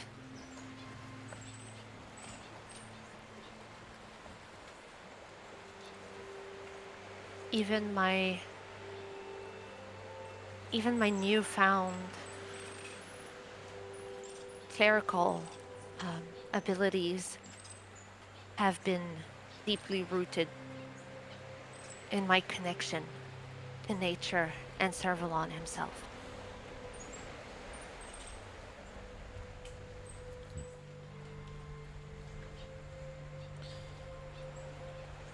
Then let it not fall to waste. I think you still have some preparations left before you Yes. depart again. Yes. The next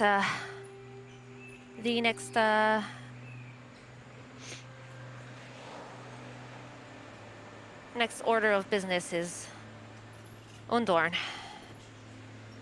which is a little bit scary, to be honest, but yes. This is making me feel slightly better equipped to face what's coming up.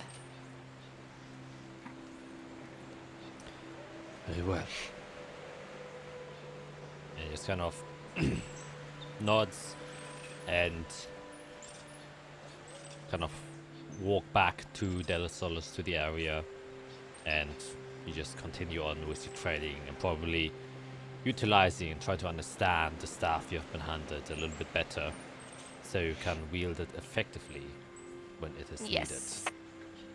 Yes, I will take the time from that place to back to Delit Solis to unattune from my wand and attune to that thing.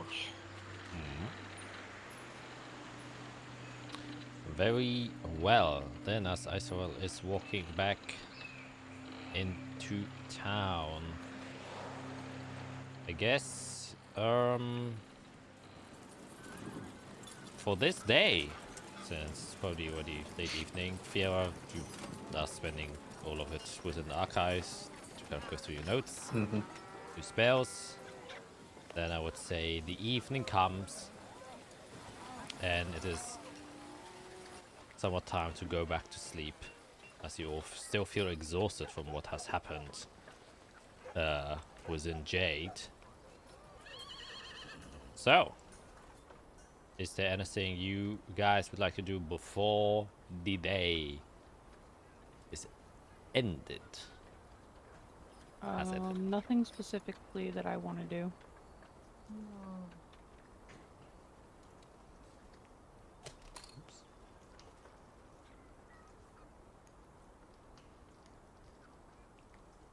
Okay. Trying to think. I guess I'm gonna see if Glamour's done with my robe.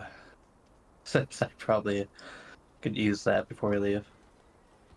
You go to Glamour, and he is staying within. You have the treasury up, right? He's probably working at some. Probably. Yeah. So he's been Good chance. spending most of his time there, since most of the equipment and just, jewels are also still there. Mm-hmm.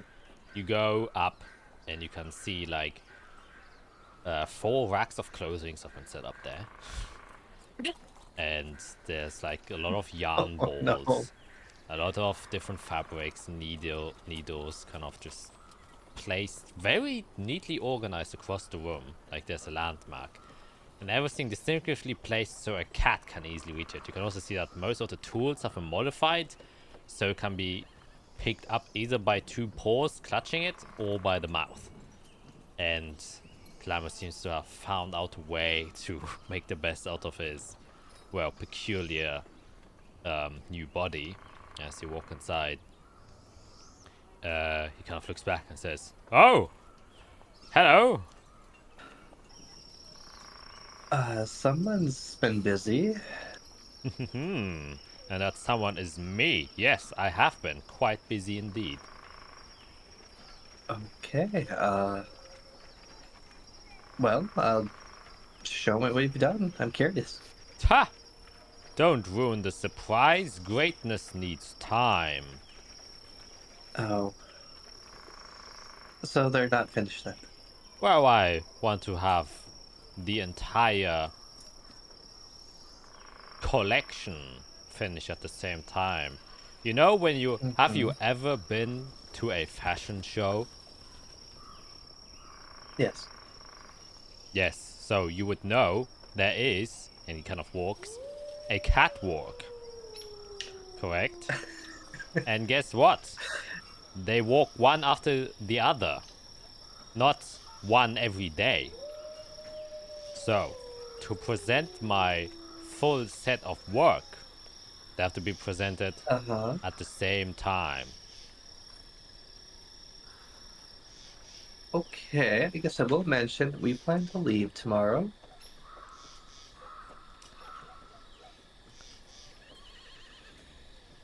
Of course, I knew that. I guess we haven't really talked about but we'll be traveling to Undorn, north of here, to try to put an end to blood magic or something. Alright. There's gonna be a lot of fighting, and we're gonna be busy. It's a very nice way of saying you're probably going to sacrifice me again, but okay, I understand.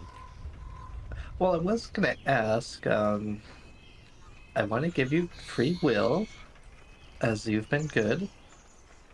Do you want to come with, or would you rather stay here with Tila?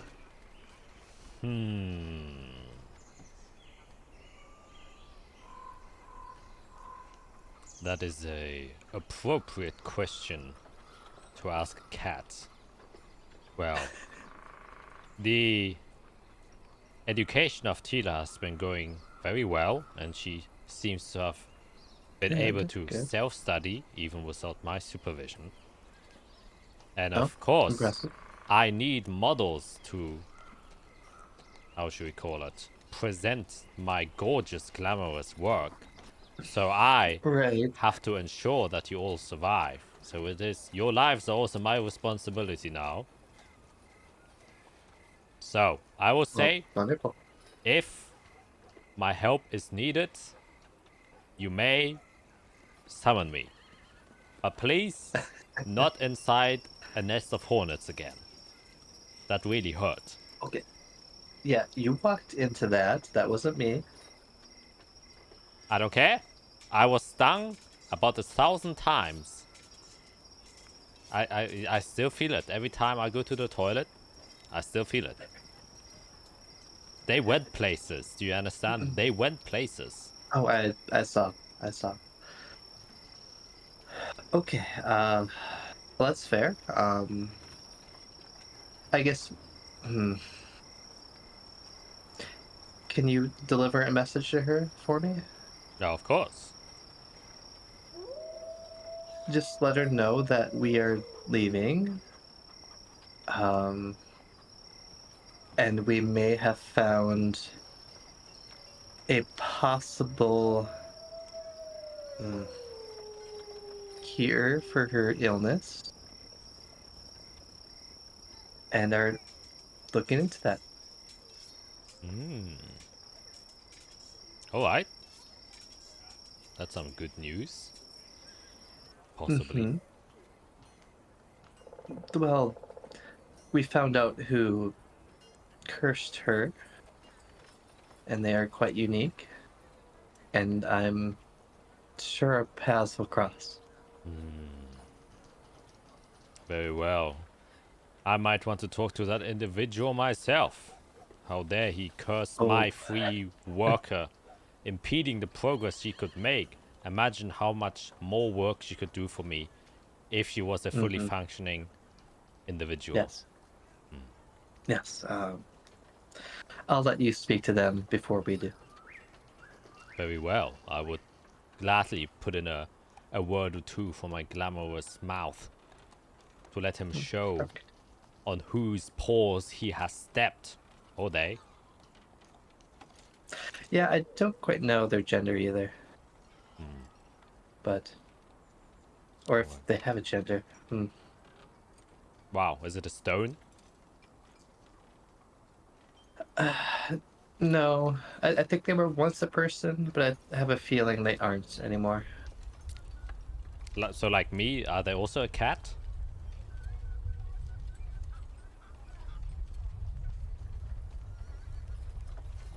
I would say there's a 1 in a million chance that they are. Amazing. Wait, hold on. Did you also kill them?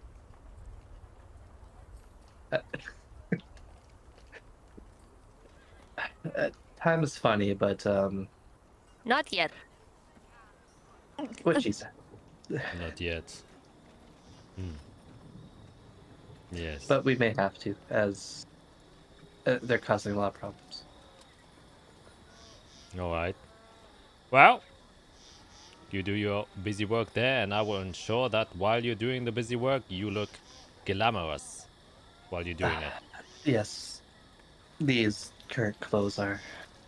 It's hard to be intimidating when you're wearing just like, commoner's clothes. Yes. Dirt is what I call that. Anyways. Okay. Well, I guess be prepared to leave tomorrow. Very well. I still have to speak with Jade about how she wishes to adorn herself. Yes. Yeah, she has a new weapon, so I'm guessing. Oh, and a new mask. Yeah, I guess she might be changing her look as well. Very well. Yes. I can feel the tingling from my nose to the tip of my tail.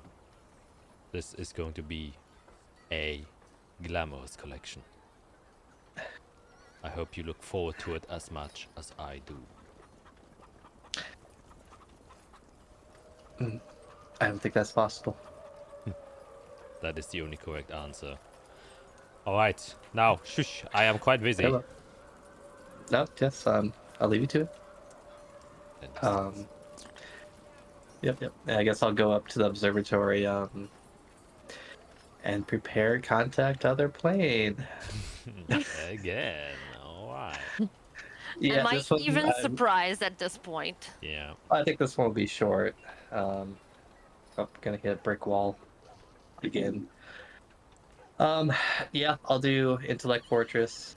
So I got that spell slot back thanks to the Pearl of Power. Mark that off. Boom. And yeah, this is gonna be tough. Because Fiar doesn't know what's happening to the old Archbishop, Kalik Anderson. Sending didn't work. Dream didn't work. So I'm just working down the list. So now I'm going to see if he's possibly in some other plane being held against his will, essentially. And I guess yeah, I should be looking in the dark, but gotta look somewhere. Okay.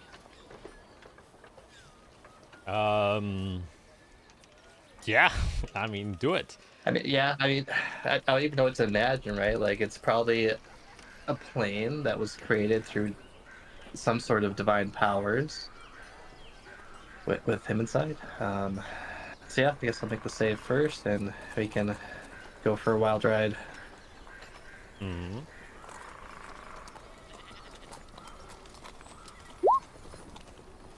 There we go. Yep, 25.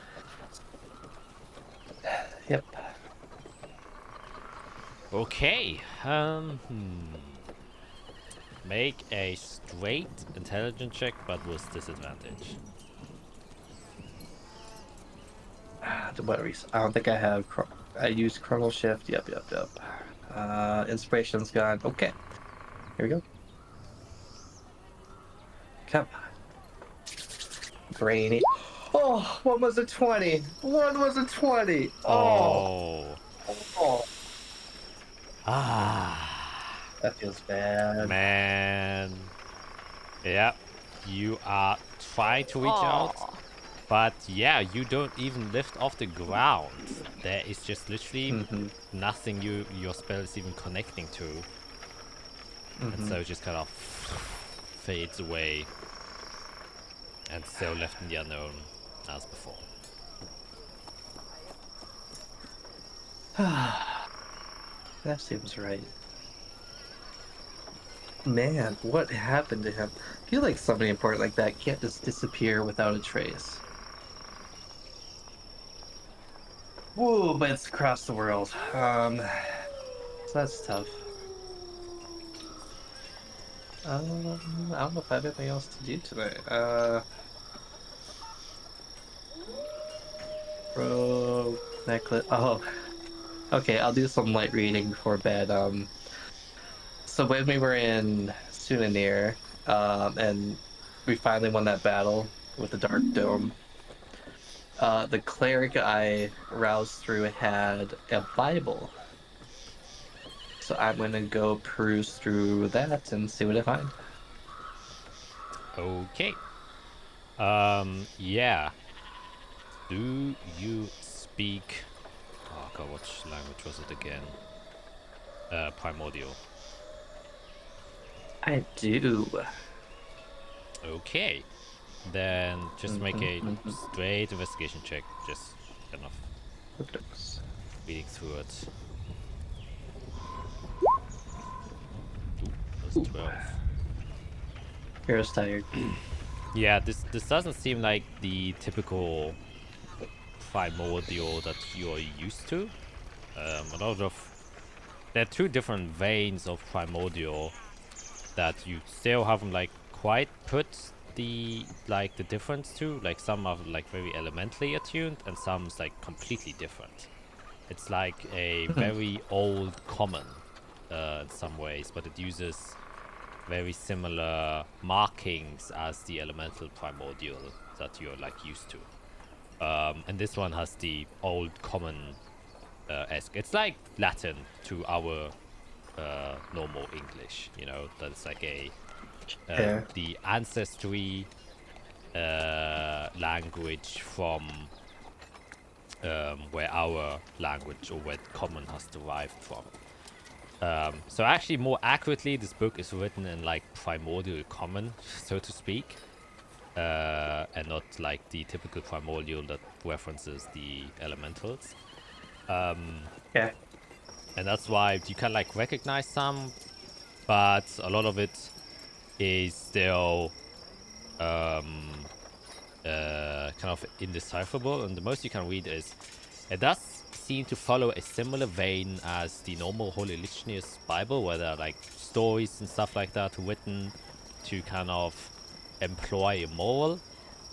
And there also the only difference is that the story of Adam and Eve is written inside of it. However, it says that Adam and Eve were the ones who discovered the truth, and because they discovered the truth, they were punished by God. And because of that, a conflict started between God and Adam and Eve, as the kind of difference in morals collided. And usually the story of Adam and Eve is God punished Adam and Eve. They have no way of defending against God. But in their story, it does. Because it references a snake who gave them power, or more to speak, the truth that they discovered through the snake gave them the power to resist the influence of God.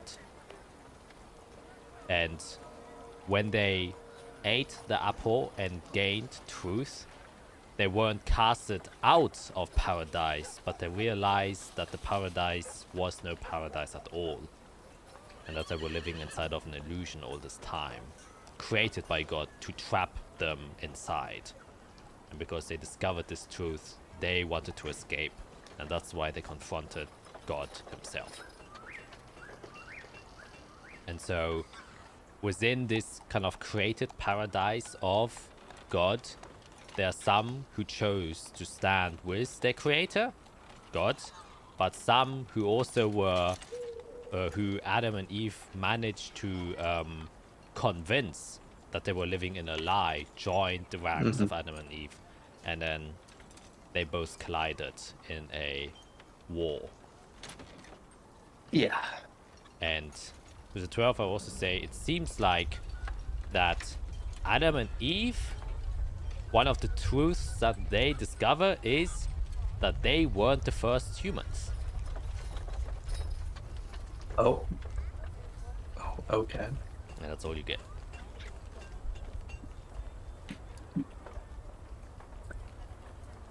Okay, that's interesting. That kind of goes alongside what the devil said. He wanted to find the truth, and he was punished.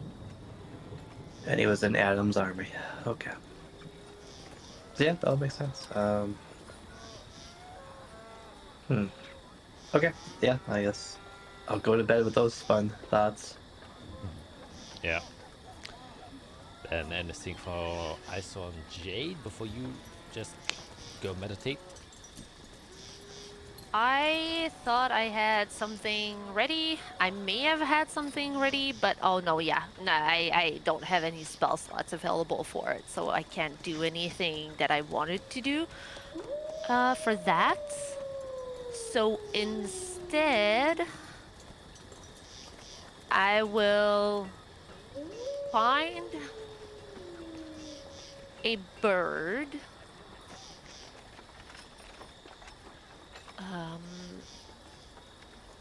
Yeah, I will find a bird to cast Animal Messenger on it.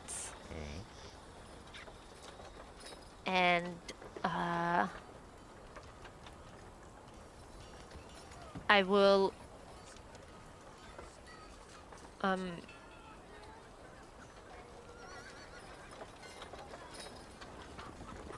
shoot. I forgot it. What's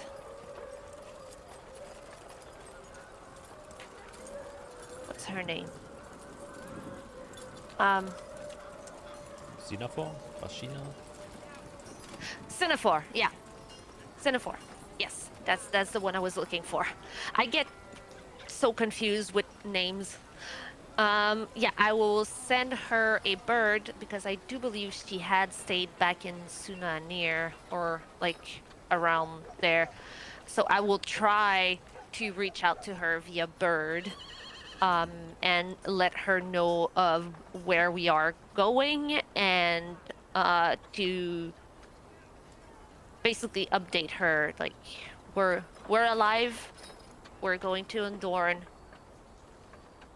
we're going to help is basically what I'm sending off as a message. And I am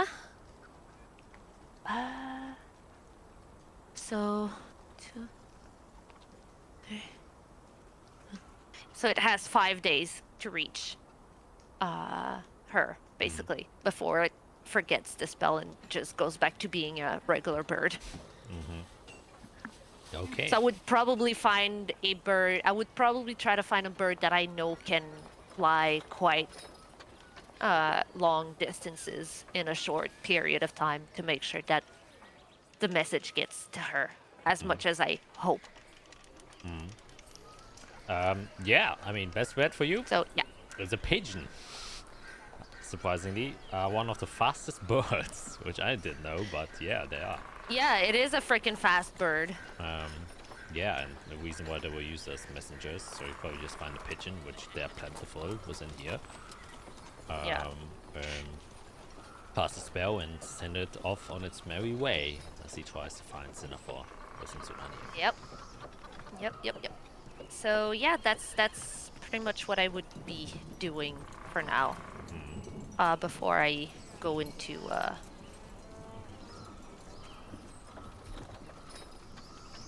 my meditative sleep. Yeah, that's it. Okay.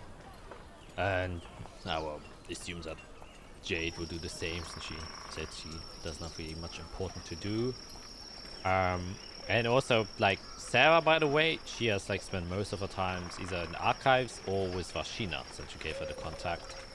And she has been, like, regularly contacting Harold as well. And she would have informed you that she would be staying behind as she is trying to Makes sense. get into contact with Harold and meet him at some point. And is kind of figuring that out. Oh. And while that is going on the way, she's like spending her time with Bashina's. They both have a common interest of dragonkind. Yeah, just so you are aware what's going on with Sarah. And she probably has also switched her stay from the tower to Vashina's place, since they're kind of working now more heavily together. Yeah, that's it. Very well. Then, as she arrives back, would you do anything special, Felicia, before you go to sleep? Or Jade would just be focusing on like sketching, like, and painting, like various things that she saw in herself. Trying to put as much detail into it as she can. Alright. Yes. Okay, then you do that. Have like a ever growing and filling sketchbook.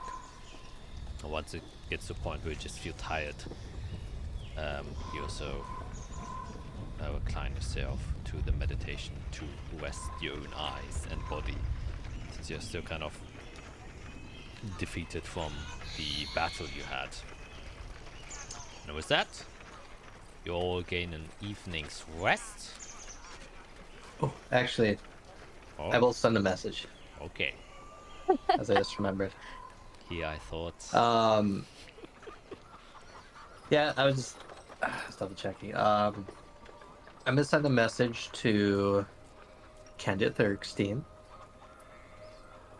And yeah, it's gonna say the next stage of the race is about to begin. May the best prepared Arcanist win. Blood and Blight, Devilry and Divine, time governs all. Ooh. You will get a response, Ooh. which will say, let's formulate.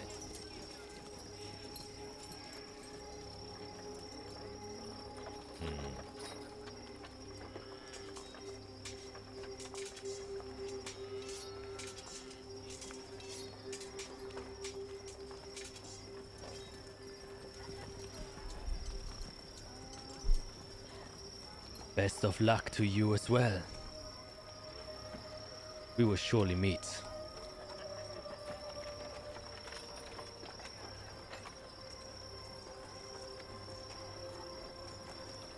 The one thing time couldn't kill is the blight that still spreads and curses our world.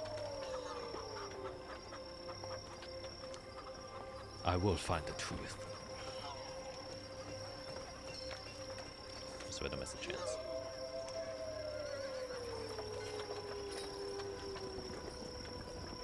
Yeah, that makes sense. Okay, that's it. Alright. Then, night's rest greets you all, and the morning glory as you all awaken at different times. Here after 8 hours, Ice and Jade after 4. And the first thing that happens is, Jade, you are abruptly kind of woken up by Glamour. Kind of bites you. Well, actually, no, he wouldn't bite you. He isn't that vulgar. He would just kind of tickle your nose with his tail. Like, wake up! Wake up! Important business! What? This is very important and serious. Do you understand? Okay, so I just like sit up. What is so important? First of all, you have to put your microphone down so I can hear you better. Sorry. Second of all, this is a matter of life or death. Are you prepared? I just kind of like shake my head and I'm stiffen up and I was like, I'm prepared. What's up? How do you see yourself right now? How do I see myself right now? Yes, envision yourself. The perfect embodiment of who you are. And pay close attention when describing yourself to describe the clothes you are wearing. Oh. Well, oh man, Glamour. You're throwing me through a loop right now. That's what I said. Just waking up. It's life or death, Jade. It's life or death. Quickly. We don't have much time. Okay. Sorry. Do you have coffee? I need to wake up. There's no time for coffee. Children are dying at this very moment. If you do not Children answer are- this question quick enough. Okay. So, I've got like my black kind of shirt that's short sleeved, and my probably black pants. I'm not wearing anything fancy, my dude. Like just. That's I was why sleeping. I'm saying you have to describe the perfect embodiment of yourself with particular attention to your clothes. Right now. Oh. Imagine a vision. It So is- what I want to wear. Yes! Okay, sorry, I'm my senses are dulled. I'm still waking up. If the Okay. gods created a piece of fabric for you to wear, what would it look like? So it'd be black shirt like I'm kind of wearing now, but I'd want it more embellished with like outlines of like lines that look like could be a shadow moving throughout my body. When I move, it looks like it moves. Yes. Keep going. Oh, okay. And a cloak that's black and that moves when I move and it can fan out and make me look bigger and scarier. Oh, yes. All right, continue. And then my pants, I want them to be just simple, but lots of pockets where I could like store various things. How about baggy pants that also move when you move and have similar engravings? That could be kind of cool, as long as they're functional and I don't they're not so baggy that I trip over myself. Well, of course, in moderation. Please, the gods know what they do when they craft a piece of clothing. And then just very functional boots that are tight and but sure-footed. Yes.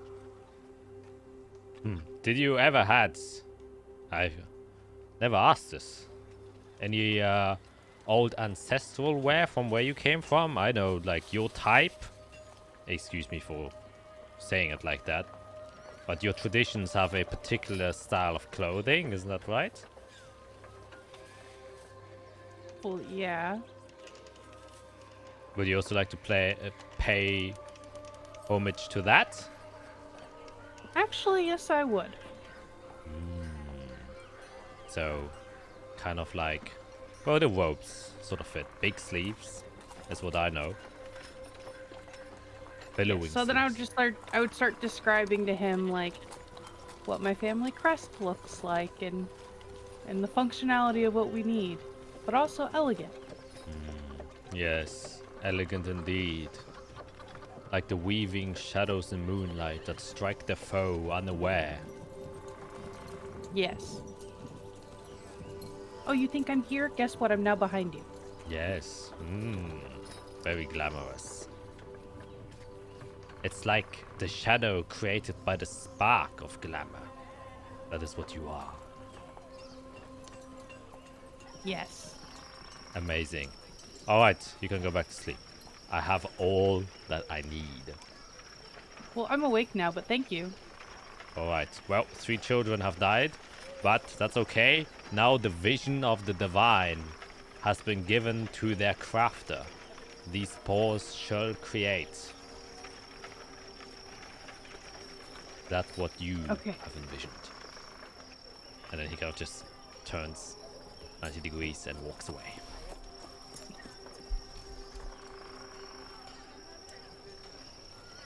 It's so odd.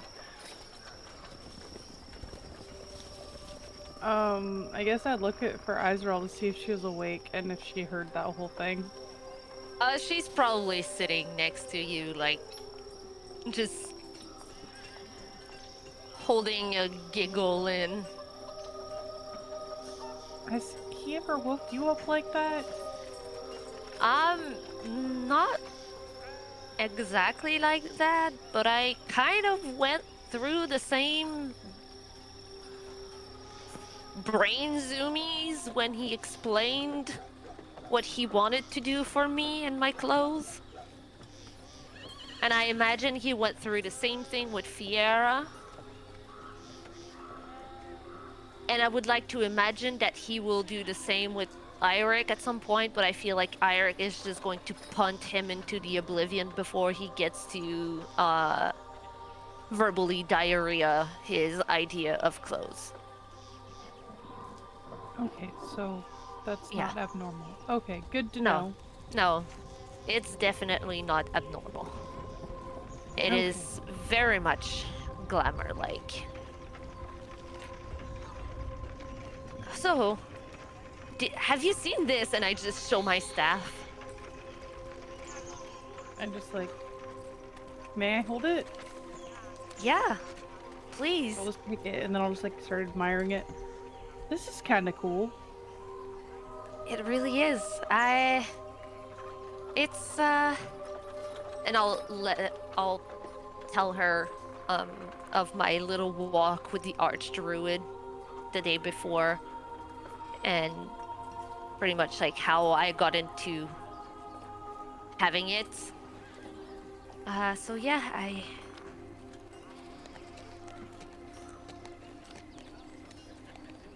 I also also- see what this thing can do.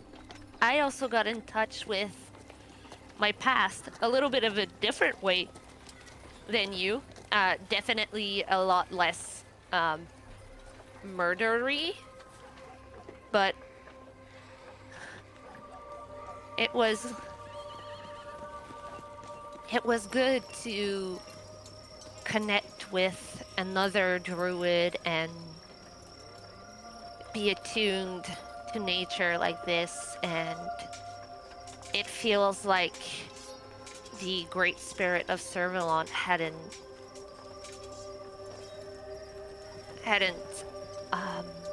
visited me in a while personally. Like, I've seen it showing me the way, but visiting me close like this, the last time is when it took me to its shrine.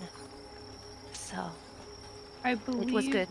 that reconnecting with our beliefs and where we come from is an important part of our growth.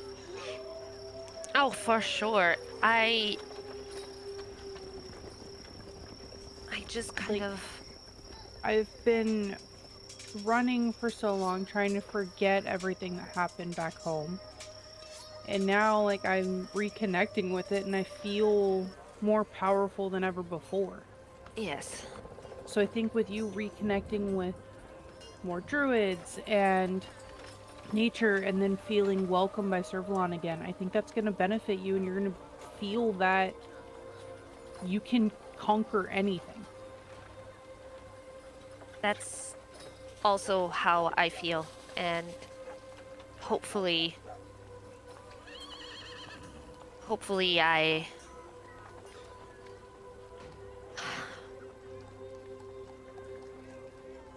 I I haven't felt useless, but I have felt like I was lacking and dragging behind all of you. You have been instrumental in keeping us alive. Without you, we'd all be gone. We all have our strengths. That's You're a powerhouse when you need to be, and then you're an amazing healer when we need you to be. that's what I'm realizing is my role, and that's what I want to focus on instead of trying to be good at everything. I want to focus on what I'm good at and protect you all, because that's what I do best. Well, if my inner fight that you helped with is any inkling of what you're able to do, we all would have been doomed if you wouldn't have been there. Me specifically. What, how many times did I go down? Like 4 times? Yeah, something like that. Yeah. I stopped counting at some point. You're an amazing part of this team, and we are very lucky to have you. I'm lucky to have known you. Well, we're lucky you decided to stick around, because I feel like we wouldn't be complete if you weren't there. Yeah, you guys have definitely opened me up to the possibility of family again. I don't think without you guys I would be ready to go into my inner being and battle something. Yeah, we are our own little mishmash created little family, and I don't think I would be able to do this without Fiera's amazing abilities and Irik's creative mind.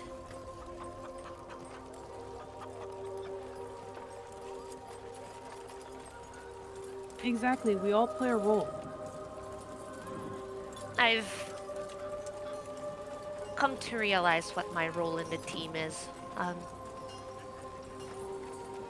Irik thinking outside of the box is wonderful. And we've got Fiera, who's just a powerhouse when we need it. I was raised to lead and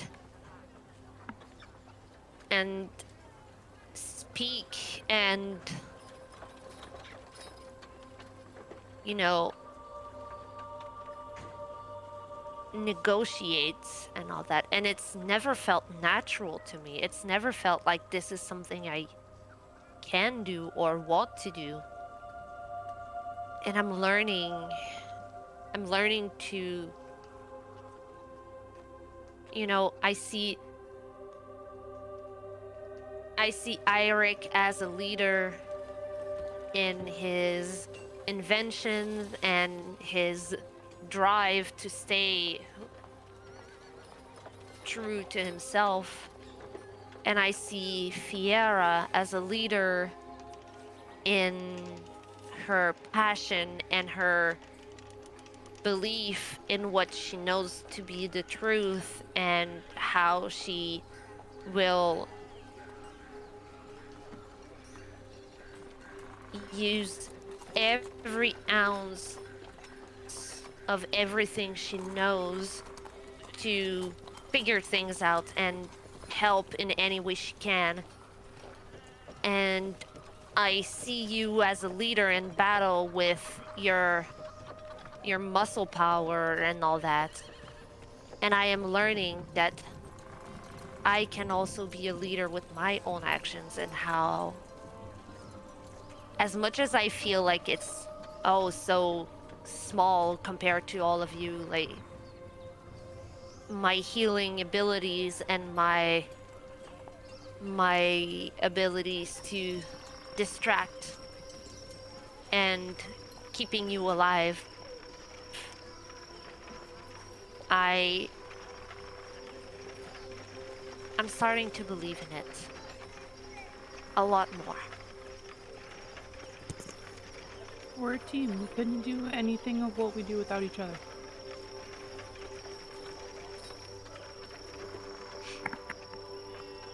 Yes. And I will go turn off my stove before my dinner burns.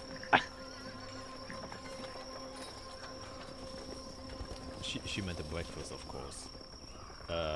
Yes. As she runs to the kitchen. Yep. Magic stove. Yeah, Jade would be making breakfast of some sort. Yeah.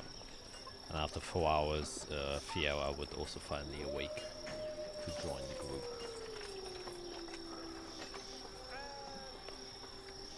Yeah, let's make room at the kitchen and get my spell book out and try to figure out what to prepare for today. They have unknowns. As you're served poached eggs on toast. Perfect.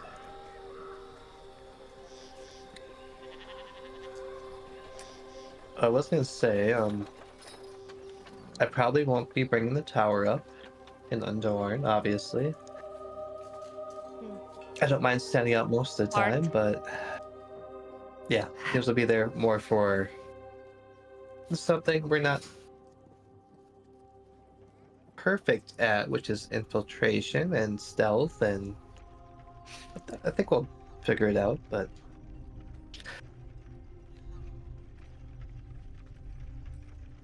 yeah. In that case, let me prepare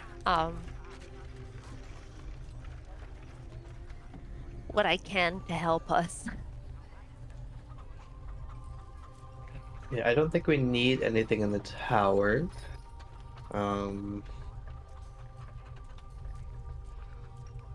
If we do, we can figure something out, but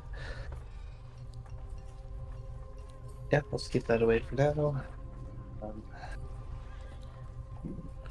Good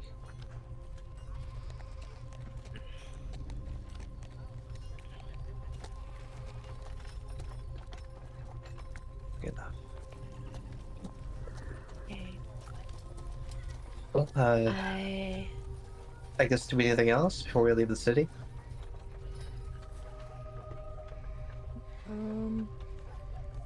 I don't think so.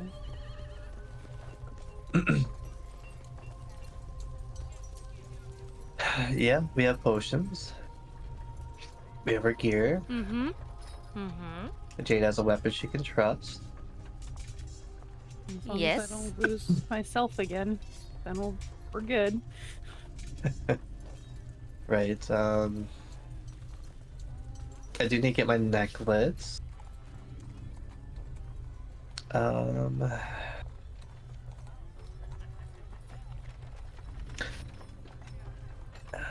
Yeah, I guess I don't know. I don't think we need to say goodbye to anyone.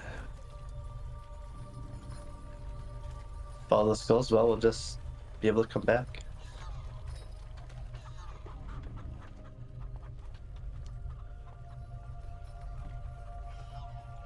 We got this. Yeah.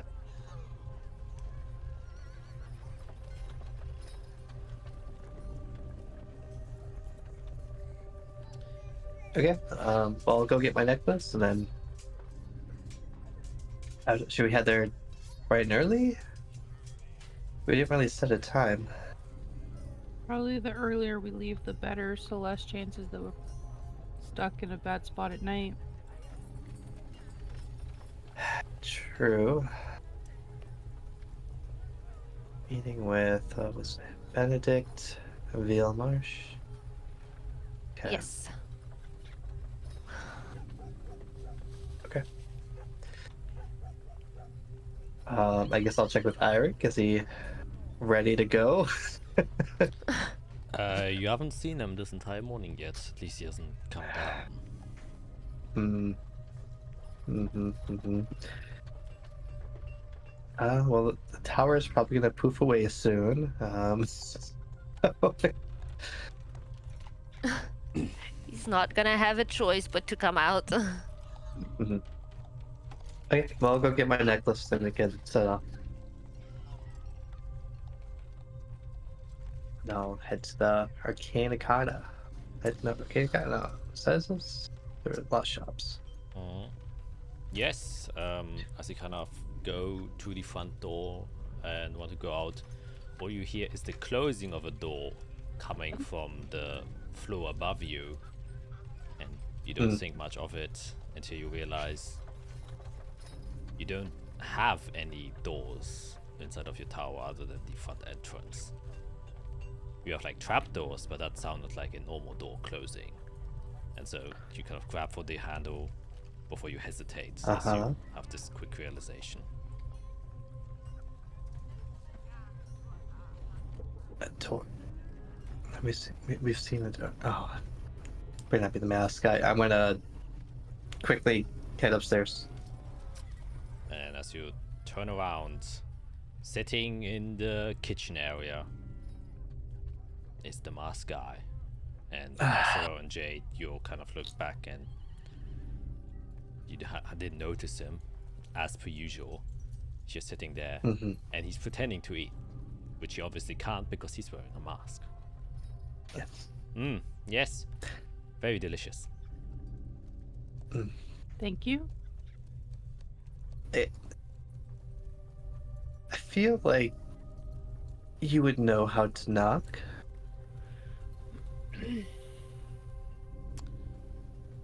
And I feel like if you could do the same as I can, you'd do the same. No, that's fair. Alright. Well, you all already know why I'm here. And You're gonna join us and help stop this person that can get rid of all instances of yourself across all realities? No. I wish I could do that. But unfortunately, he is not the problem right now. The problem is one of the many versions of yourself. Is he looking at me? Yes. Okay. What did she do?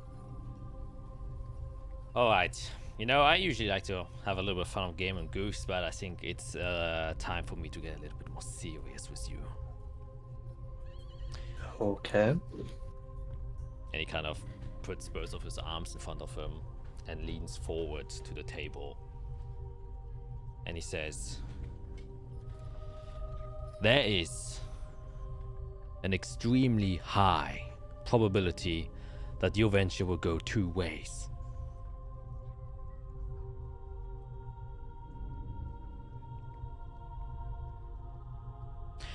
Oh, okay. You, Fiera, should already know one of those ways it can go.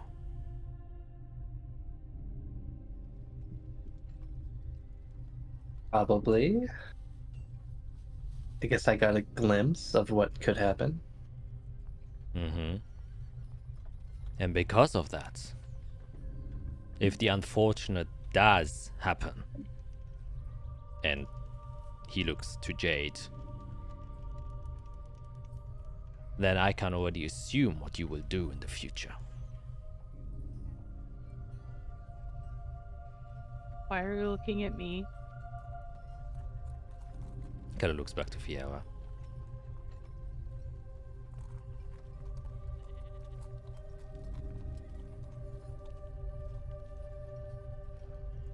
I mean,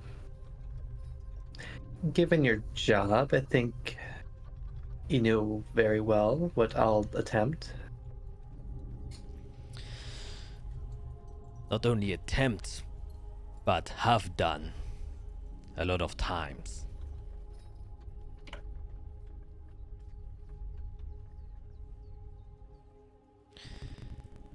What I'm trying to say is, there's an extremely high likelihood that one of you will die.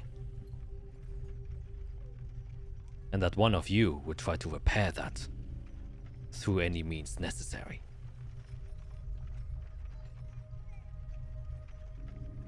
And the consequences of that ripple through all the way here, which is why I had to take Eirik away.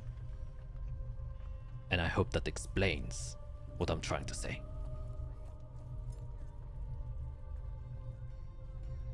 Guess it does to me.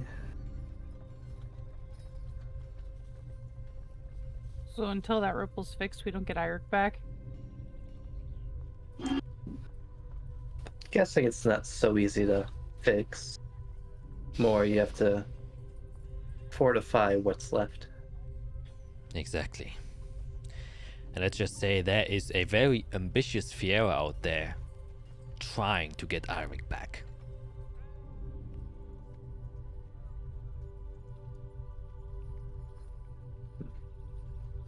And there's also a very ambitious Israel trying to get Arya back.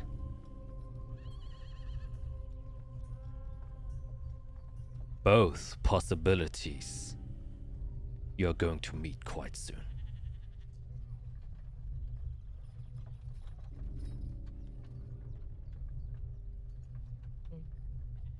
People change with information. And you're about to learn something that might change your entire view of what goals you had before. So I'm just letting you know, you're walking straight towards a crossroads. One where you are faced to make a decision. Either you stay the way you are, or you're going to branch off in an entirely different direction.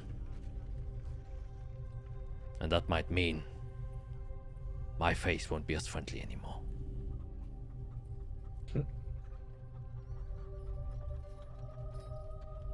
Well, crud.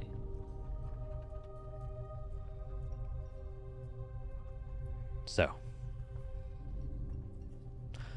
all I want to say is, if indeed any one of you dies in the next 10 days, do not use time magic to try and bring them back.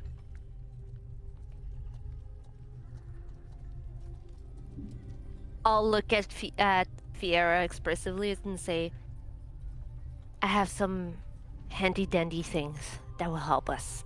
So we'll hold off on it. The reason Right. why it's that instance specifically is because that is occurring so many times that there are only a few instances left where some of you survive. And if you become part of that melting pot of trying to bring others back, well, at some point there will just be nothing left.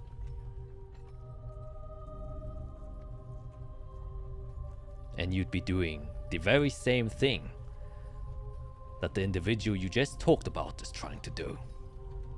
To create a singularity, a vacuum, of where there will be only one instance.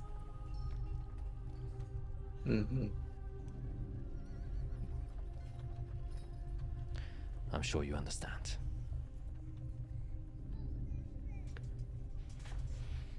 Kind of Interesting. stands back up and says, whatever happens, I truly do wish you the best of luck. And he just walks towards the front door, opens it, walks out, closes it. Mm-hmm. Mm-hmm.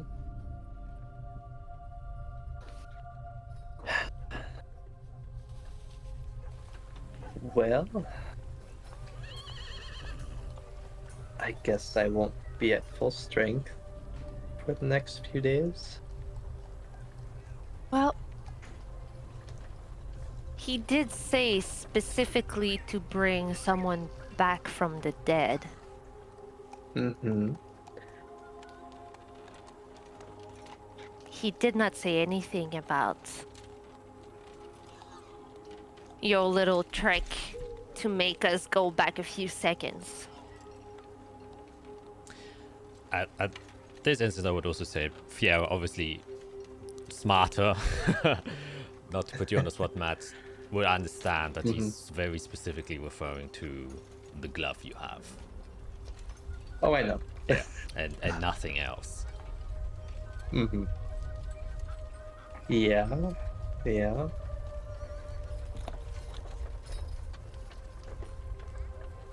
Okay.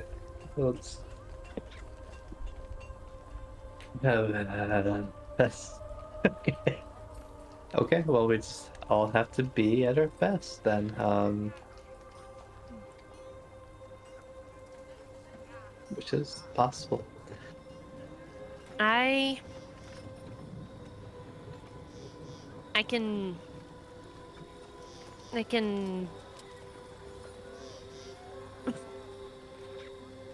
sorry, being distracted on the side over there. I can take care of us if someone does lose their connection to this Right. world.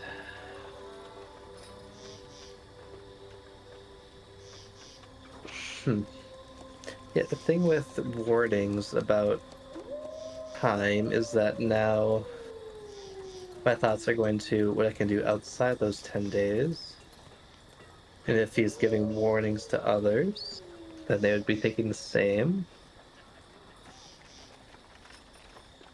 It's confusing, but I will just try my best not to put us in a situation where that has to be used.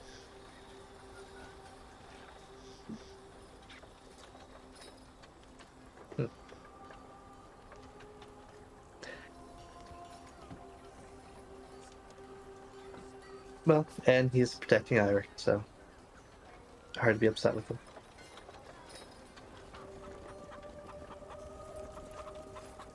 Okay, well, I'll think this over on my walk. And I'll try to leave again. The city's yours. Alright. Let's go check on Tumrin. Yeah. It's quite early. Oh, that's right. Oof. Yeah, kind of want to give him some time. There's like I can look at the map. Where's the shop in here? The shop, go back to the map, would be... you are saying here, correct? And the shop would be around here. So this block. Okay. Would this little green patch be like a park? Yes, indeed. Perfect. Yeah, I guess some time to think would be nice.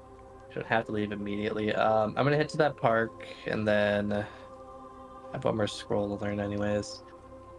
I'll take I guess I'll just chill there for a couple hours and learn the Arcane Lock spell scroll. Wait. Unless somebody stops me. Because that'll take 2 hours. Arcane lock or knock? Arcane Lock, because I already learned Knock. Okay, yeah. Alright, yeah, you can do that. What about the other two? Isorel is going to eat her breakfast for the next couple of minutes. Alright. So you missed the part when I told you what it was. It's poached eggs on toast. All right. Poached eggs on toast. Yes. Yep. Now, Isara would probably get herself ready and just kind of ponder on the spells she wants to have ready and get her things going and pack up whatever she thinks will be useful as healing and all of those things and just kind of, last minute prep before it's time to go. Okay. Yes, you can definitely do that. And anything from your side, Jade? Thank you.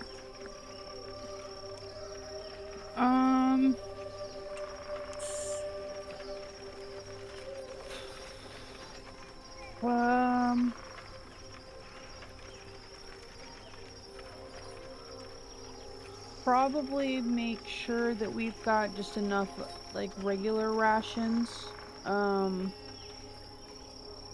everybody, since we're not gonna have the tower. I'm noticing I'm becoming quite the little cook. Maybe that's a feat I'll look into. Next level for me. They made it pretty good, I'll be honest, the new one. Yeah, so I'll just make sure that we've got, like, everybody has enough rations and water. Okay. Like you gonna So before Fier would have took off, I would have asked if you had enough rations. Everything I had, I put in Irik's bag, and I assume we used almost all of it in Hell. So more or fresh would be great. Okay. Yeah, because I don't have very many either. Yeah. And then I would ask Izrael how many rations you have. I can create any on command, so I haven't really been keeping track of how many I have left, but and she opens her backpack and you can see like the lunch that her mom packed her when she left for Suna and Ear is still like basically turned into mush and everything, and she's like, yeah, I have none. Okay, you need to clean your bag out because that's gross. Yes. I'm not gonna get you any rations because clearly you won't eat them. But I'll get some for Fier and I. I've been picking berries and when I turn into an animal, I tend to sustain myself at the same time with the stuff that is around. So I haven't really been keeping track of what I had in my bag. This is the very hippie side of Isorel coming out.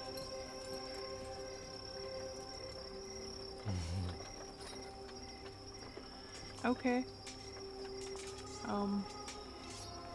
Well, enjoy your breakfast. I'm gonna go stock up. Do you need anything random while we're out?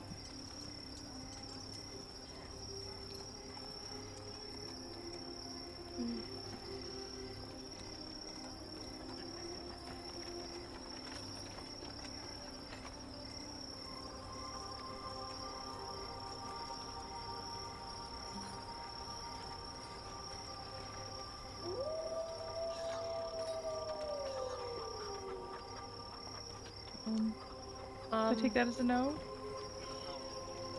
I guess not. Maybe.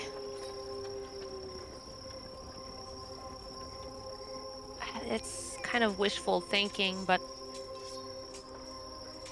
maybe find some.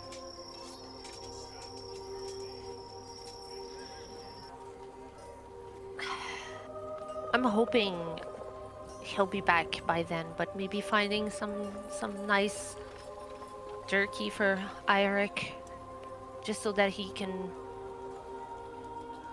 feel a little bit at home. Okay. When I'm looking for rations, I'll try to find some good jerky. He's been through it lately. He has. Okay, well, enjoy the rest of your breakfast. Clean out your bag. Yes, Mom. And off I go.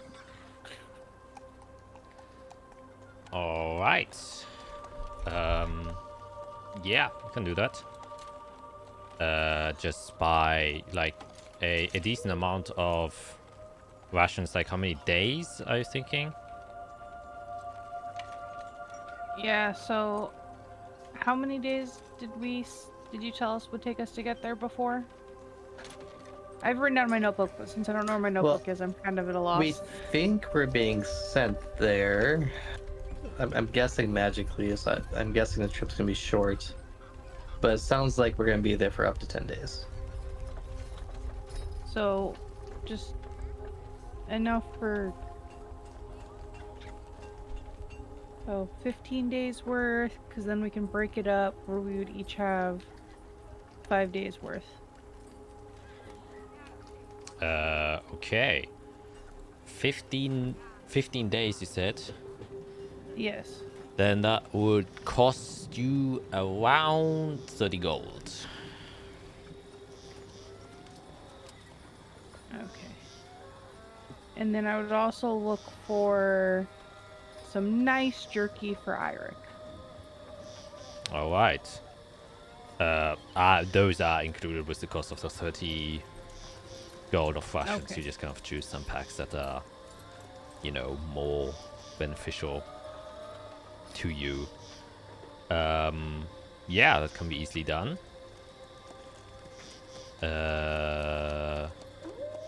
All right. Anything else? I'm gonna go try to find like a fabric store and find like some fun fabric for Glamour. All right. I mean, yeah, there's the fabric store of the owner of the other closest provider of the nemesis of Glamour, who is named Fabulous. And you could definitely go there to buy some stock of fabrics if you want to. Yeah, I'll go ahead and do that. Okay, and I assume do you buy like high quality stuff? Yeah. Yeah, then you can probably spend some good money there, depending how much you want. Like for very, very good fabrics, you can go up to 60 gold. If it's like decent, like good quality, it's like 25. And just regular, you can have like some for 5. I'll get like 2 of the super nice, so that'd be 120 Yep. gold. Yep. All right. Super nice. Mm-hmm. 2 types. Okay. And anything else? Nope, just head back and give Glamour his now beautiful fabric. One of them's probably like a silver, one of them's probably like a red or something. Yeah. Yeah, he is very happy about it. And would just, like, he's focused. He wants to get these closings done as soon as possible so you can wear them and rock on to your new adventure. Yeah. And while you're kind of back and bring the closings there, there is a knock on the door as Tumoran enters the building and kind of asks, hello, Jade, if I remember correctly. Yes. Is Fiera there? I think Fiera went to the archives, I think. Archives. Alright. Will you see her later on? Yes. Okay, then I'll just leave it with you before I go searching for her in the deep depths of the archives. I don't know if I'm gonna find her there. So I finished what she commissioned me for, and he kind of just has this satchel and a nice kind of red velvet satchel with golden engravings on it, and kind of just puts it into your hand and says, so if you could just reach it out to her and give it to her, since I worked all night to get it done, and I hope she will be pleased with it. Yes. I'll make sure she gets it. Okay, thank you very much. And Of course. walks out of the door and returns. Okay. Then if everyone has finished doing their task in the morning, probably say you meet back at the tower when it will probably kind of crumble down and disappear, I assume. Yeah. And you all just kind of meet at the now empty space.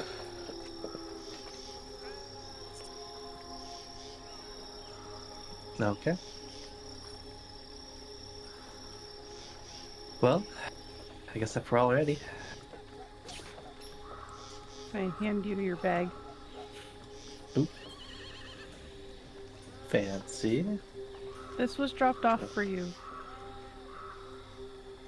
Oh, No, I can't well, I'm remember glad his you were here to name. get it.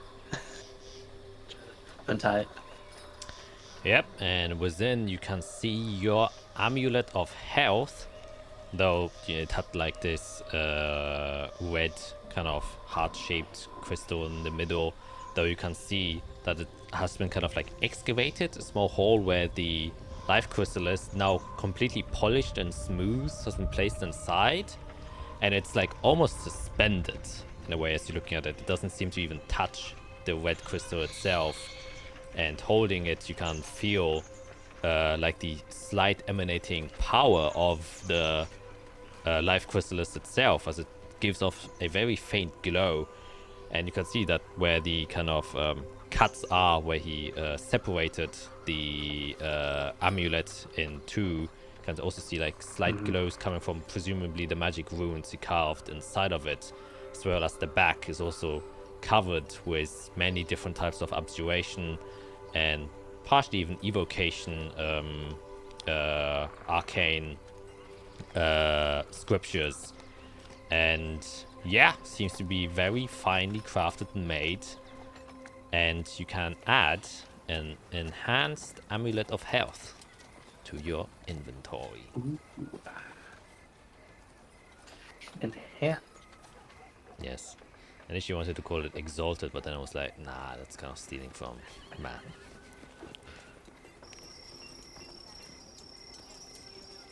Ooh. Cool. Perfect. I can survive. She won't die from one hit. Oh, I almost did against that blood guy. Cool. Perfect. This one I needed. Okay, because Fiera is paranoid. For reasons. Can I spend some time examining it, making sure there's no curses set on it? That is like, oh, you wear this and you die. That's over. Yeah, you can make an Arcana check. I'll give you guidance. Yeah, like, well, maybe in here, demon mark, devil mark, blight. Oh god, I need it. So early. Hey, you get the extra D4. 21. Thank you, thank you. You are pretty confident that there are no curses or other magical effects attached to it other than the ones you know. Okay, perfect. Whew. Okay, yeah, put it up, and I guess I'll tune as we walk. Yeah, requires attunement. Okay. Okay, well, let's head to Overmere. Via the people. Where are they? We have a way to get there. The Inquisition. There you go. Yeah. So you're not like you can either use your own teleportation circle or Well, theirs doesn't require me using a 5th level spell slot. oh, well, isn't it ritual cast? I don't think so. Oh, it was sort of was ritual cast. Rituals, 5th level. Nope. Okay, that makes a lot more sense. Yep. Or Then you walk towards the Zephyrus archives and then go to the Inquisition chambers. And with the mark that Israel now has, they do let you through undisturbed, and you are allowed to access the teleportation chamber that leads you to yeah, and Israel does, different look with the Yep. staff. Yep. It's entirely different. It's a new feel, and Isol's a little bit giddy, but also like feels a little bit more like a show off, and she's like, It's like, yeah, it's kind of awkward. It's like when you're a yeah, kid and you walk out of the shopping mall after your parents bought you like a big toy and you can't really hide it. It's like Yeah. you're happy, but you don't want Yeah. really the other people to know that you've got this gorgeous thing. Yeah. Yeah, but you get let through and teleport all the way to Ovalmir. And I presume you all just kind of head towards the church.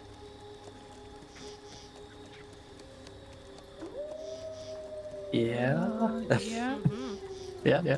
I guess, yeah, as we walk in there, can I get a sense of if the city has any idea what's happening outside the walls? There's talk. Yeah, make a perception check. Oh,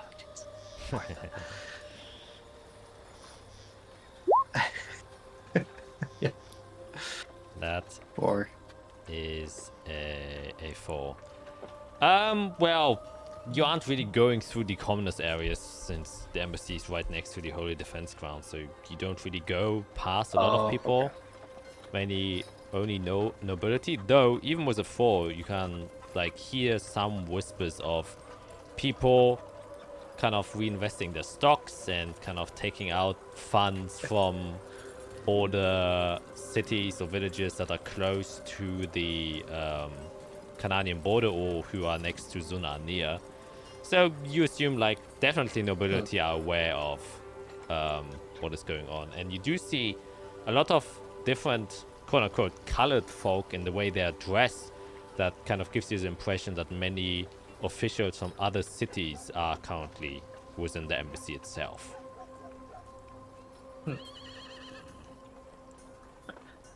Yeah, imagine there's a lot going on behind the scenes. Great. Okay. Yeah, I guess work our way there.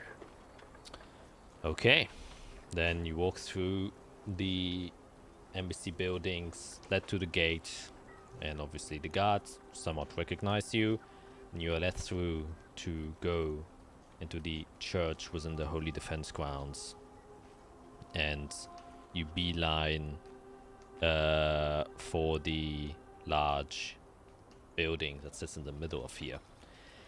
And you can already see that outside, standing, as usual, in the barracks, people training and walking from one place to another. Swords, shields, and books, and different robes and staffs adorned by many of the variety of soldiers within the Holy Defense Grounds. And as you get to the walls of the church, you can see that the Light Commander Francis is standing outside, and there's a somewhat large group of probably like 50 or so soldiers standing outside, kind of information, and he's just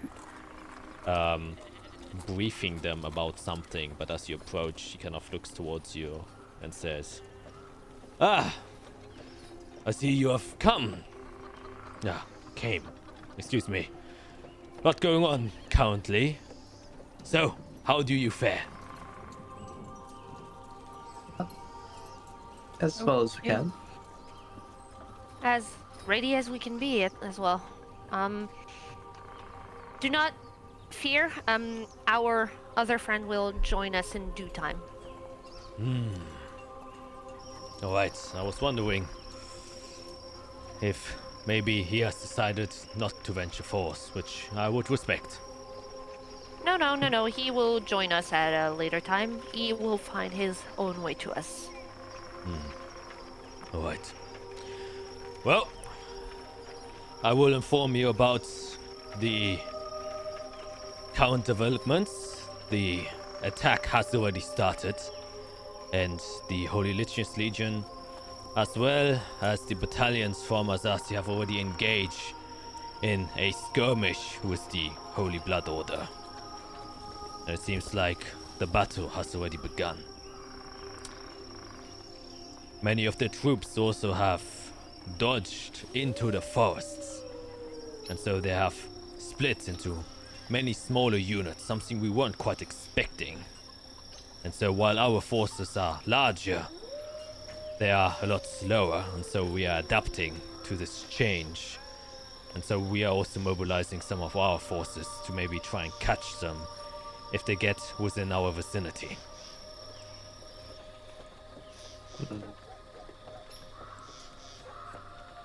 So the battle's quite spread out. Yes. It's kind of a mess, to be honest. But we somewhat expected this to happen.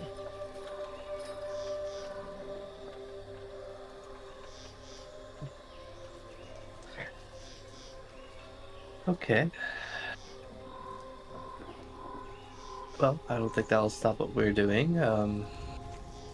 We already kind of knew that we'd probably run into some forces of theirs and others, but okay. Very well.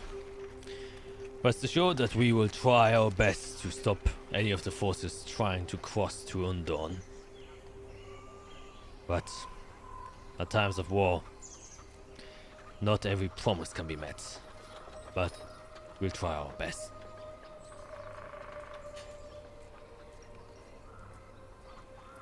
Very well. They can just... And the Light Commander, where are they?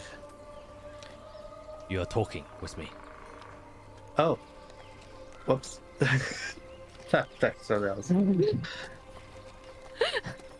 It's the same accent as another soldier. She's A lot of she's soldiers. Same. Fiera is still waking up. Please apologize.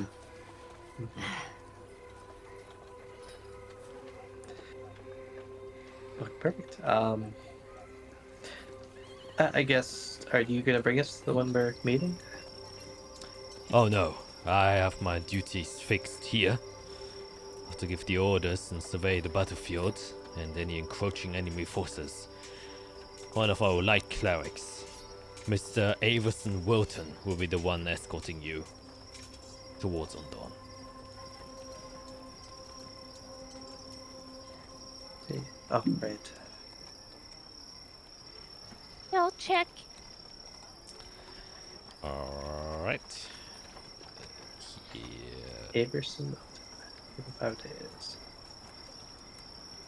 Here you go. That is the most normal name I have seen in this game. Because they're human, probably. They are indeed. Yeah. And he says, he will be expecting you inside of the church. I'm not quite certain if he's there already, but should be arriving soon enough. The High Cleric is also inside if you still wish to exchange a few words with him before your departure. Cool. I don't think we need anything from the High Cleric anymore since we took care of my problem. It would still be good to at least say good day and see if he has any word of advice before rending off, but definitely is less of a we need to see him and more a we would like to. Of course. Formalities. Yes. And he just kind of steps aside and then goes back to addressing his troops. But actually, how are they fighting? Has their magic changed? Is there like a, like we've run into blood magic, but is there anything we should be careful of? Well, it depends how much you wish to know. I guess how to protect ourselves. One thing we've learned is that the more they hurt us, they almost like take our blood and heal. They consume us while killing us at the same time. It is definitely foreign magic, so we don't really have any active defenses against their abilities, but we do know that they also sacrifice much of their own blood in order to cast some of their magics. So it does seem like many of the casters on their side are highly protected by normal soldiers, as they sacrifice their own health to bolster their own troops. And it seems like not only are they offensive, but defense is also strong, depending what type of blood magic they're currently casting. Encountering a group of casters is quite problematic, as one of them focuses to bolster the offensive, which weakens themselves, but they have a second one that focuses on the defense, which, well, kind of takes care of their one weak point, and they're very well aware of their own weaknesses.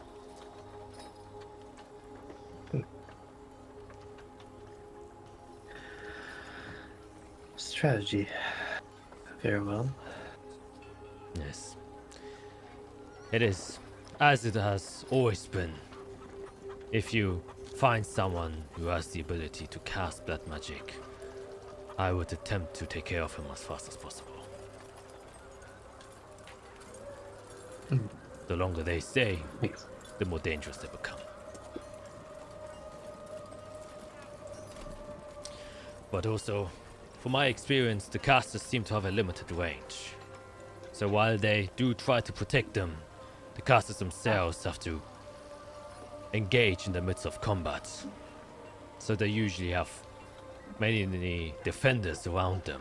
If you can find an opening and target the casters directly, that is your best way in.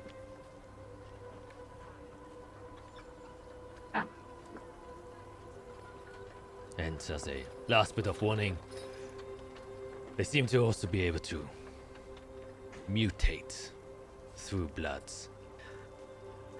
Right. We've learned about that a little bit. They can...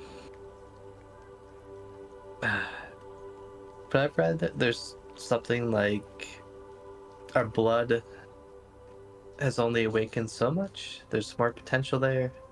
And the more you bring out, the more you change into almost like a creature, Yes, De- that deformed. is what we have seen. This strange behaviors. They send troops that definitely aren't trained soldiers. But through the influence of blood magic, we still don't know how it exactly works, but after a certain stage, they go... how should we call it? Visceral, primal, and they start transforming into weird beasts.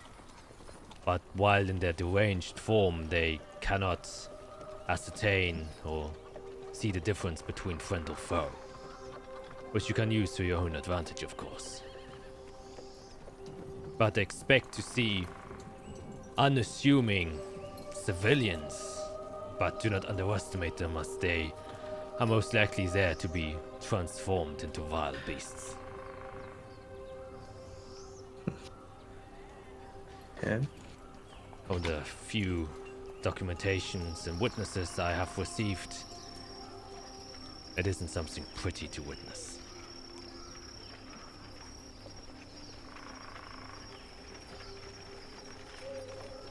Well, we saw quite a bit in Souvenir, so I don't think we'll be too shocked.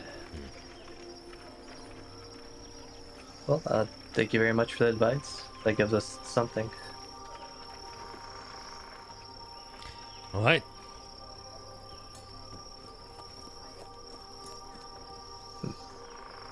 Well, best of luck to you. Likewise. And I presume you guys just step inside of the church? Yeah. Alright. And yeah, as you step in, the sounds of the town kind of disappear behind you, and you are once again within this vast chamber filled with the light that gets casted from either the sun or some magical way within the building itself, and the large kind of shield that is carried by this angel statue sits at the very end. As you walk to the other side, you can see many people are now within the church actually praying, from soldiers to even normal folk. Kind of fill many of the benches, which up until now you've only seen empty for the most part. And at the end, you do see the High Cleric currently also in prayer, standing towards you, but his eyes are closed. As you step one foot after another and approach the High Cleric. And as you do so, that is where we're gonna end today's session.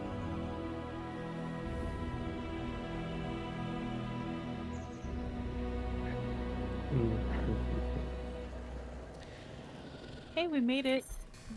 Yeah, Closer. you Yeah. guys. The next chapter is drawing nigh, as they say. And what will await you? Yep. And I was Yeah, I was definitely on the dot with my prediction. We're getting ready to leave to Undorn as we finish the session. yeah, you were right. Yeah. You're right. Yeah. Some shopping, some Yep. encounters. Yep. Wild Yep. encounters. I'm definitely happy with my new toy. Yeah, more spells to choose from.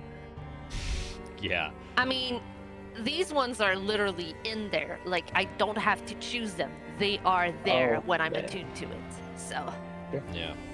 Don't you have like so many charges that you can Yeah. cast them with? and it tells me how many charges it takes and all that. It's really well made. It says, like, here, my animal friendship is from my Staff of the Woodlands, and it takes 1 charge. Whereas if I go down, if I want to do the Awaken spell, it takes 5 charges. So it's there. Ooh. Yeah. Awaken. Yeah. Alright, guys. Yeah. Yeah, well, we have a quick goodbye now since Felicia has to go to work. Yep. Kind of Yep. cramp this in. So, without too much further ado, we'll say bye. And until next week. So please like and subscribe. Bye.